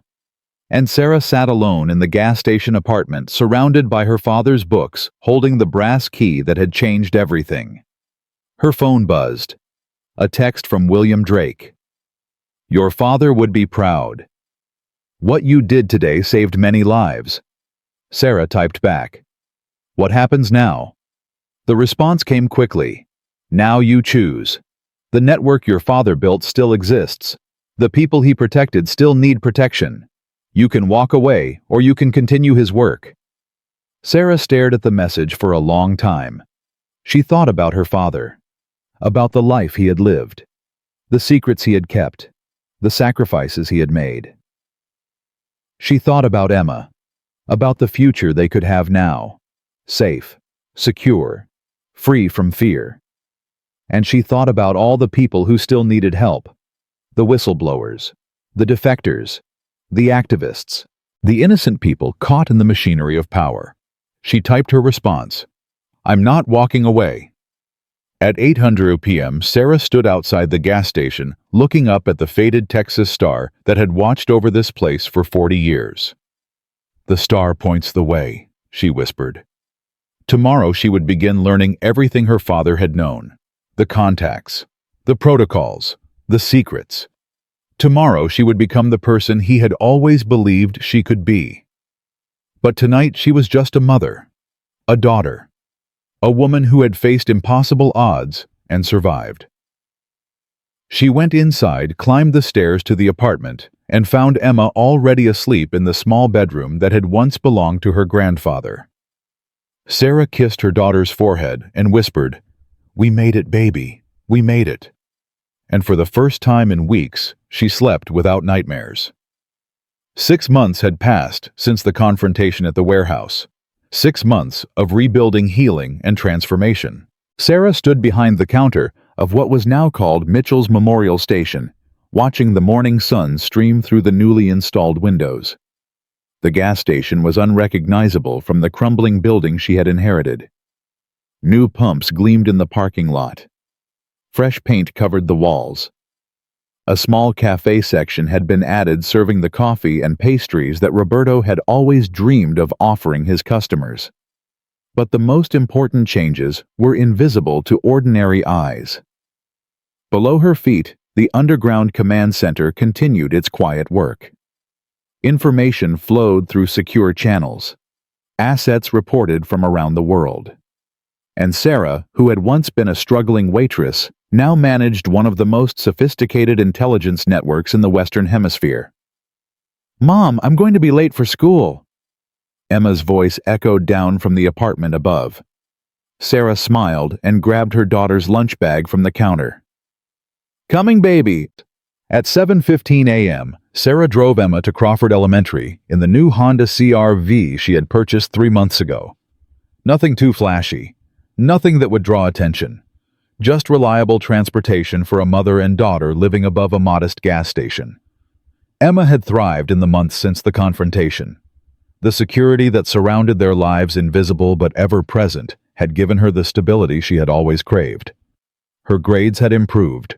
The fights at school had stopped. She had even made friends, real friends, who didn't mock her for being poor or different. "Mom, can Abby come over this weekend?" "Of course. Is her mom okay with that?" She said yes. "Abby really wants to see the apartment. She thinks it's cool that we live above a gas station." Sarah smiled at the irony. 6 months ago, living above a gas station had been a source of shame. Now it was an adventure. "She can come Saturday, but remember the rules." I know. No going into the office without permission. No asking about the special customers. No talking about Grandpa's work." Emma rolled her eyes with practiced exasperation. "You've told me like 1,000,000 times. And I'll tell you 1,000,000 more. Your safety depends on keeping some things private." At 7:45 a.m., Sarah dropped Emma at school and watched until she disappeared safely inside. 2 security personnel, disguised as ordinary parents, nodded at her from across the parking lot. They would remain in position until Emma was back in her custody that afternoon. It was an elaborate precaution, but a necessary one. Viktor Petrov's organization had been shattered, but not destroyed. Some of his lieutenants had escaped prosecution. Some harbored grudges against the woman who had brought down their empire. Sarah would not take chances with her daughter's life. Not ever. At 8:30 a.m., she returned to the gas station to find Maggie waiting for her in the office. "We need to talk." "What's wrong?" "Viktor Petrov is dead." Sarah felt the words hit her like a physical blow. She sank into the chair behind the desk, trying to process. When? How? Last night, in his cell at the federal detention facility. They're calling it a heart attack, but we both know better. His own people? Most likely. He knew too much about too many powerful individuals. With Operation Sunlight still hanging over everyone's heads, they couldn't risk him making a deal with prosecutors. Sarah stared at the wall, remembering the man who had stood across from her in that warehouse. The cold eyes, the soft voice, the casual way he had admitted to murdering her father. She should have felt satisfaction, justice, closure. Instead, she felt nothing. "Are we in danger?" she asked finally. "No more than usual. With Petrov gone, there's no central leadership to coordinate against you. The remaining factions are too busy fighting each other to worry about revenge. Good. Sarah stood and moved to the window. What about Natalie? Maggie hesitated. That's the other thing I wanted to discuss. At 9:00 a.m., Natalie Hayes sat across from Sarah in the small cafe section of the gas station. She looked different than she had 6 months ago. Thinner. Older. The bruises had healed, but the shadows in her eyes remained. Thank you for seeing me. What do you want, Natalie? To apologize. To explain. She twisted her hands together nervously. To tell you the truth about everything. I already know the truth. You were sent by your father to spy on my family. You married Jason to get access to information about my father. Everything about your life here was a lie. Natalie flinched at each accusation, but didn't deny any of them. Yes, all of that is true, but it's not the whole truth. Then tell me. Natalie took a deep breath.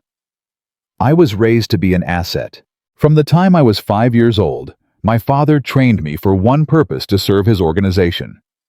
I never had a choice. I never had a normal childhood. I never had anything that was truly my own. Sarah said nothing, waiting. When I came here, when I met Jason and Emma, something changed. For the first time in my life, I felt what it was like to have a family. A real family. Natalie's voice cracked. Emma called me her stepmother. She hugged me when I came home from work.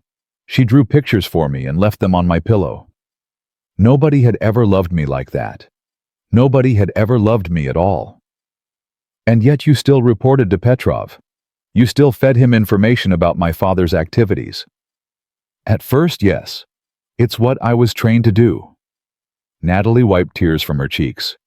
But over time I started holding things back, giving him less and less, protecting your family as much as I could without getting caught. Why should I believe that? Natalie reached into her purse and pulled out a folder. Because of this. Sarah opened the folder and found page after page of communications between Natalie and Petrov. Messages that had been carefully edited, reports that contained deliberate inaccuracies, warnings about surveillance that had allowed Roberto to stay one step ahead of his enemies. I couldn't save him in the end, Natalie whispered. When my father decided to have Roberto killed, he didn't tell me until it was too late. But I tried to protect him. I tried to protect all of you. Sarah stared at the documents, her mind racing. If this was true, Natalie had been playing a dangerous double game for years, risking her life to protect the people she had been sent to destroy. What do you want from me? Nothing. I just wanted you to know that not everything was a lie. Natalie stood to leave. I loved Emma. I still love her. And if there was any way I could go back and make different choices, I would. Where will you go now? I don't know. My father is dead. The organization is destroyed. I have nothing left. She paused at the door. But I'm free. For the first time in my life, I'm free to choose my own path. That has to be worth something. At 10:15 a.m., Sarah descended to the underground command center to review the morning's intelligence reports. The monitors glowed with information from around the world. Asset updates, threat assessments, financial transfers. William Drake's face appeared on the main screen. Good morning, Sarah. Morning, William. What do we have? Several developments worth noting. First, Kevin's cooperation with federal prosecutors has been officially completed. He'll be serving 18 months at a minimum security facility, followed by 3 years of probation. Given the charges he could have faced, he's very lucky. What about Diana? Still in Mexico. She's applied for asylum in several countries, but nobody wants to touch her. Too much baggage. Drake paused. She reached out to me yesterday, wants to negotiate a return. On what terms? Full cooperation with our network, complete disclosure of her criminal contacts, and $20 million transferred to a trust for Emma's education and future. Sarah considered this. Diana, for all her flaws, had valuable connections in the financial underworld. connections that could be useful to the network Roberto had built. Set up a meeting, but make it clear that any return comes with conditions. She works for us, not the other way around. Understood. At 11:30 a.m., Jason called from his rehabilitation facility. The beating had left him with permanent damage, including partial hearing loss and a limp that would never fully heal. But he was alive, and slowly, painfully, he was rebuilding himself. Sarah, I need to talk to you about Emma. What about her? I want to see her more. I know I don't deserve it after everything that happened. After Natalie, after the custody filing, after all the years I was a lousy father. His voice shook. But almost dying changes your perspective.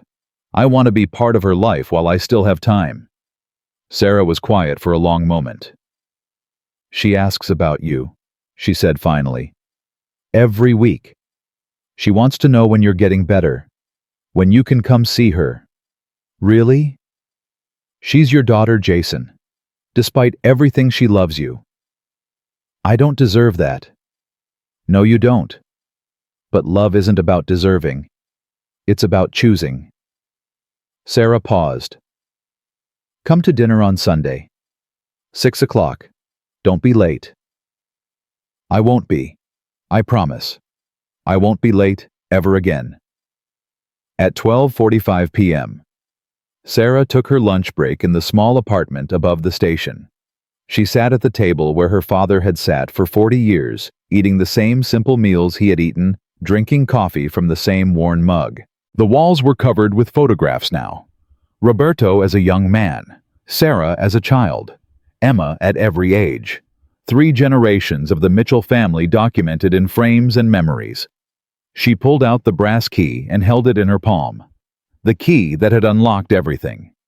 The key that had led her from poverty to wealth, from ignorance to knowledge, from weakness to power. I hope you're proud of me, Dad, she whispered. I hope I'm doing this right. At 1:30 p.m., a regular customer entered the gas station. Sarah recognized him immediately. A tall man with a military bearing who came every Tuesday at exactly 1:30. He had been one of her father's most trusted contacts. Good afternoon, Mrs. Mitchell. General Harrison, the usual, please. She poured his coffee and slid it across the counter. He took a sip, nodded approvingly, and then lowered his voice. The committee has reviewed your performance over the past 6 months. They're impressed. I'm glad to hear it. They're also concerned. Your public profile has been rising. Local news stories about the renovated gas station. Community recognition for your charity work. You're becoming visible, Mrs. Mitchell. That's dangerous in our line of work. I'm not trying to become famous. I'm just trying to build something meaningful. Your father managed to stay invisible for 40 years. You might consider following his example. Sarah met the general's eyes. My father also spent 40 years lying to everyone he loved, hiding who he really was. I'm not willing to live that way, even if it puts you at risk. Even then, I've learned that secrets poison everything they touch. I'd rather live honestly and accept the danger than hide in the shadows forever. At 2:15 p.m., Sarah received a call from Emma's school. Her heart stopped for a moment, memories of past emergencies flooding back. Mrs. Mitchell? This is Principal Davidson. I wanted to let you know that Emma won our school's essay contest. Sarah exhaled, slowly, relief washing through her. That's wonderful. What was the essay about? Her grandfather. She wrote about how he came to this country with nothing and built a life through hard work and determination. It was quite moving. Several teachers were in tears. I had no idea she submitted anything. She wanted it to be a surprise. The award ceremony is next Friday. I hope you can attend. I wouldn't miss it for the world. At 3:00 p.m., Sarah picked Emma up from school. Her daughter bounced into the car, grinning from ear to ear. Did the principal call you? She did. I hear you wrote an essay about Grandpa. I wanted to tell everyone about him. Not the secret stuff, obviously, just the regular stuff. How he worked hard every day, how he always helped people who needed it, How he used to tell me stories about growing up in El Salvador. Emma's smile faded slightly. I miss him, Mom. I miss him so much. I know, baby. I miss him too. Do you think he knows that we're okay now that the gas station is doing good? Sarah reached over and squeezed her daughter's hand. I think he knows everything. And I think he's very proud of both of us. At 4:30 p.m., Sarah returned to the command center for her afternoon briefing with Maggie. The older woman was waiting with a thick folder of reports. We've identified 3 new assets in Eastern Europe. All former Petrov operatives who want to cooperate with our network. What's their motivation? Self-preservation mostly. They know the organization is finished and they want protection from whoever takes over the power vacuum. Maggie paused. But one of them has something more valuable. Information about your father's murder. Sarah froze. What kind of information? The man who actually administered the drug that caused Roberto's heart attack. His name, his current location, his routine. Michael Reeves gave the order, but someone else carried it out. Exactly. The operative who did it is named Andreas Volkov. He's currently hiding in Montenegro, thinking he's safe. Sarah felt cold fury building in her chest. What are our options? We could have him eliminated. It would be simple enough. One phone call, and Volkov disappears. No. Maggie raised an eyebrow. No.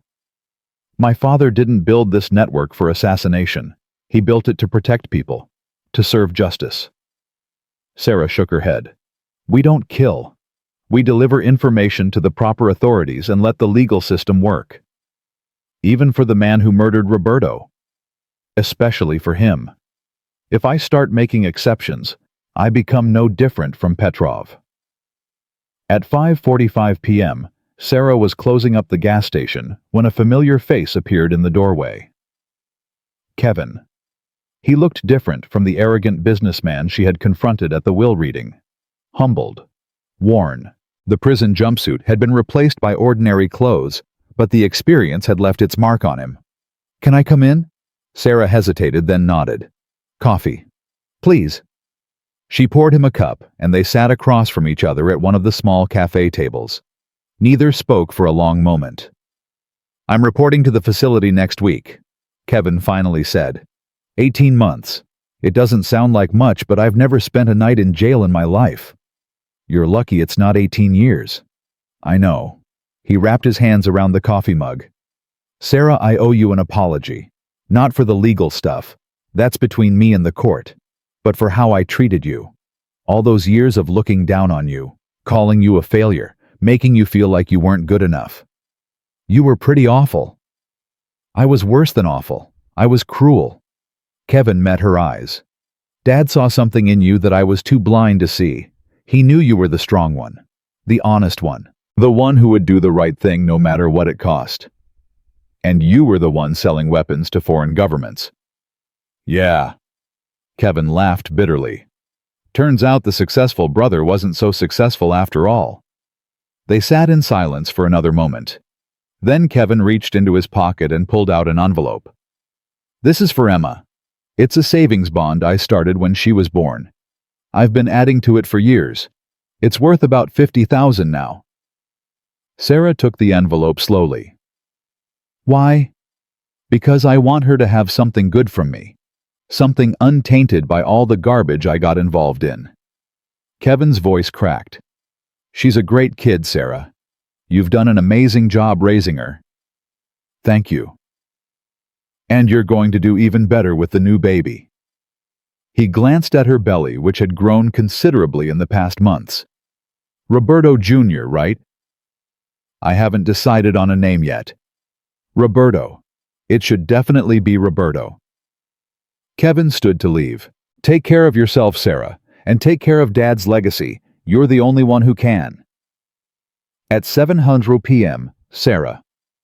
Emma and the secret she was still learning to navigate sat down for dinner in the apartment above the gas station. Emma chattered about school and friends and the essay award. Sarah listened and smiled and felt something she hadn't experienced in years. Peace. After dinner, they curled up on the couch to watch a movie. Emma fell asleep halfway through, her head resting on Sarah's shoulder. Sarah stayed awake, watching her daughter breathe, feeling the new life growing inside her. Her phone buzzed. A text from Drake. Montenegro situation resolved. Volkov in custody. Trial expected within 6 months. Sarah smiled. Justice, not revenge. Just as her father would have wanted. At 9:30 p.m., after carrying Emma to bed, Sarah descended to the command center one final time. She sat in the chair where her father had sat for decades, surrounded by the technology and secrets he had accumulated. A message was waiting on the main screen. From an encrypted source she didn't recognize. Your father saved my daughter's life 20 years ago. She is a doctor now helping refugees in Syria. I wanted you to know that his work continues through the people he protected, through the lives he saved, through you. Sarah felt tears streaming down her face. This was why Roberto had done it. Not for money or power or recognition. For moments like this. For lives saved and futures changed and hope preserved against impossible odds. She typed a response.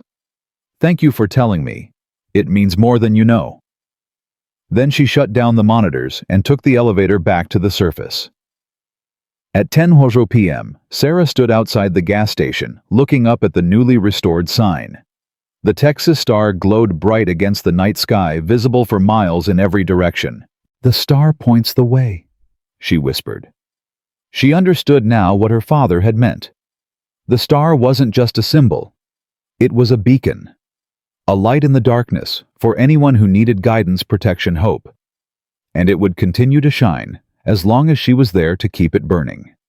At 11:30 p.m. on a Sunday morning 3 months after Petrov's death, Sarah gave birth to a healthy baby boy at Crawford Memorial Hospital. Emma was the first to hold her brother, her face glowing with wonder and love. He's so tiny, she whispered. What are we going to name him? Sarah looked at her children. Her daughter fierce and brave. Her son just beginning his journey. The next generation of the Mitchell family. Roberto, she said. Roberto James Mitchell. After Grandpa. After Grandpa. Emma leaned down and kissed her baby brother's forehead. Hi, Roberto. I'm going to teach you everything. About Grandpa's stories. About the gas station. About how Mom is the strongest person in the whole world. Sarah felt tears sliding down her cheeks. Happy tears for once. Grateful tears. At 6:00 p.m. the following Sunday, Jason came to dinner as promised. He held Roberto carefully, nervously, like he was afraid the baby might break. He's beautiful, Jason said. He looks like you. He looks like Dad, Sarah corrected. They ate together as a family. Sarah, Emma, Jason, and baby Roberto. It wasn't perfect. There was too much history, too much pain between them. But it was a start. After dinner, as Jason was leaving, he paused at the door. Thank you, Sarah, for giving me another chance. I don't deserve it. Maybe not, but Emma deserves a father who's trying, and Roberto deserves to know all of his family. I won't let you down, not this time. I know you won't.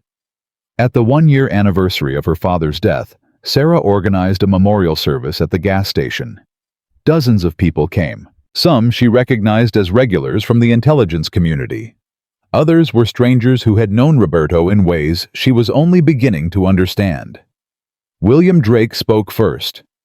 Roberto Mitchell was a patriot, a protector, a man who dedicated his life to helping others, often at great personal cost. His legacy lives on through the network he built, and through the daughter who now carries his torch. Maggie spoke next. I worked with Roberto for 30 years. He was the best asset I ever handled. But more than that, he was my friend. He taught me that courage isn't the absence of fear. It's the decision that something else is more important than fear. Finally, Sarah stood before the crowd, baby Roberto in her arms, Emma at her side. My father kept secrets from me for my entire life. He hid who he really was, what he really did, the incredible things he accomplished. For a long time, I was angry about that. I felt betrayed. She paused, looking at the faces before her. But now I understand. He wasn't hiding from me. He was protecting me, giving me the chance to grow up normal and safe and loved. And when the time came when I was ready, he made sure I had everything I needed to continue his work. Emma squeezed her mother's hand. My father was a hero, not the kind who gets parades or medals, the quiet kind. The kind who does the right thing even when nobody's watching, even when it costs everything. Sarah looked up at the Texas star glowing on the sign. The star points the way. That's what he always told me. And I finally understand what he meant. The star isn't just a light. It's a promise. A promise to keep fighting for what matters. To keep protecting those who need protection. To keep hope alive no matter how dark things get. She held her children closer. I'm going to keep that promise. For my father, for my children, for everyone who believes that one person can make a difference. At the end of the service, as the crowd dispersed, an elderly woman approached Sarah. She was small and frail with kind eyes and silver hair. You don't know me, she said. But your father saved my life in 1985. I was a political refugee running from a regime that wanted me dead. Roberto gave me shelter, new documents, a chance to start over. She took Sarah's hand. I became a teacher. I taught for 40 years. Hundreds of children passed through my classroom. They grew up to be doctors and lawyers and teachers themselves. All because one man showed me kindness when I had no one else. Thank you for telling me, Sarah whispered. Thank you for continuing his work. The world needs more stars to light the way. 2 years after inheriting a crumbling gas station, Sarah Mitchell stood at the center of a thriving community hub. The cafe served locals and travelers. The gas pumps never had a waiting line. The apartment above was filled with laughter and love. Below the surface, the command center continued its quiet work. Assets around the world reported to her network. Information flowed to those who needed it. Lives were saved and protected and given second chances. Kevin served his time and emerged a different man. He worked now for a nonprofit, helping others avoid the mistakes he had made. Diana never returned to America, but she contributed to the network from abroad, using her connections to track financial crimes and corruption. Jason became the father he had never been. He visited every Sunday without fail. He took Emma to movies and museums and sporting events. He sat with baby Roberto for hours, telling him stories about the grandfather he would never meet. Natalie disappeared into the wind. Sarah never learned where she went or what became of her. But sometimes, late at night, she would receive anonymous tips about human trafficking operations or children in danger. The handwriting on the reports was always the same. Natalie keeping her word. Choosing her own path. Emma grew into a remarkable young woman. She learned Spanish and Russian and Arabic, just like her grandfather. She studied international relations and criminal justice. She asked questions about the command center, about the network, about the work that happened below the surface. And when she was ready, Sarah began teaching her everything she knew. The star points the way, Emma said one evening, standing with her mother outside the gas station. I finally understand what that means. Tell me. It means that even in the darkest times, there's always a light to guide you home. It means that one person can make a difference even against impossible odds. It means that hope is never lost as long as someone is willing to fight for it. Sarah smiled at her daughter. Your grandfather would be very proud of you. He'd be proud of both of us. On the 5th anniversary of Roberto Mitchell's death, Sarah stood before his grave with her children. Emma, now 15, held baby Roberto's hand as he toddled among the headstones. Hi, Dad, Sarah whispered. I brought the kids to see you. She knelt and placed fresh flowers on the grave. So much has happened since you left. The gas station is doing great. The network is stronger than ever. Kevin is rebuilding his life. Diana is helping from abroad. Even Jason is stepping up. She touched the cold stone. But the best thing is the kids. Emma is exactly like you, smart and brave and determined to make a difference. And Roberto Jr. is already showing signs of your stubbornness." She laughed through her tears. "I understand now why you kept so many secrets. Why you lived the way you did. You were protecting us, preparing us, making sure we'd be ready when the time came." She stood and looked at her children. "I'm ready now. I'm ready to carry your legacy forward, to be the light that guides others home, to keep the star shining no matter what comes." Emma stepped forward and placed her own flowers on the grave. "Hi, Grandpa. It's me, Emma. I'm learning everything Mom knows. Pretty soon I'll be able to help with the important stuff.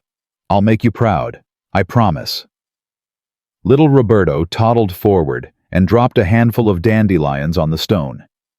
He didn't understand what was happening, but he seemed to sense that this was an important moment. Sarah gathered her children and held them close. "Let's go home," she said. "We have work to do."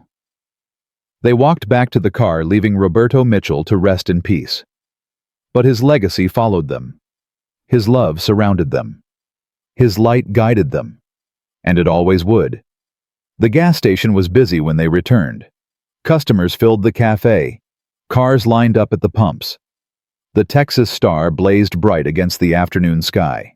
Sarah took her place behind the counter, just as her father had done for 40 years. She poured coffee, made small talk, watched for the special customers who came for more than fuel. This was her life now. This was her purpose. This was the legacy she would protect and preserve and pass on to the next generation. She thought about the woman she had been before, the struggling waitress, the single mother, the family disappointment. That woman was gone. In her place stood someone stronger, wiser, ready for whatever challenges lay ahead. Her father had seen this potential in her all along. He had prepared for it, planned for it, trusted her with everything he had built, and she would not let him down. At closing time, Sarah locked the front door and turned off the lights. The gas station fell quiet. The star continued to glow. She climbed the stairs to the apartment where Emma was helping Roberto Jr. with his evening bath. Laughter echoed through the small rooms. The smell of dinner lingered in the air. This was home. This was family. This was everything that mattered. Sarah stood at the window looking out at the night sky. Somewhere out there, people were in danger. People who needed protection, guidance, hope. People who needed someone to light the way. And she would be there for them. Today, tomorrow, always. Because that was what the star meant. That was what her father had taught her. That was the legacy she would carry forward no matter how dark the night became. They had called her a failure. They had mocked her for inheriting a junk gas station.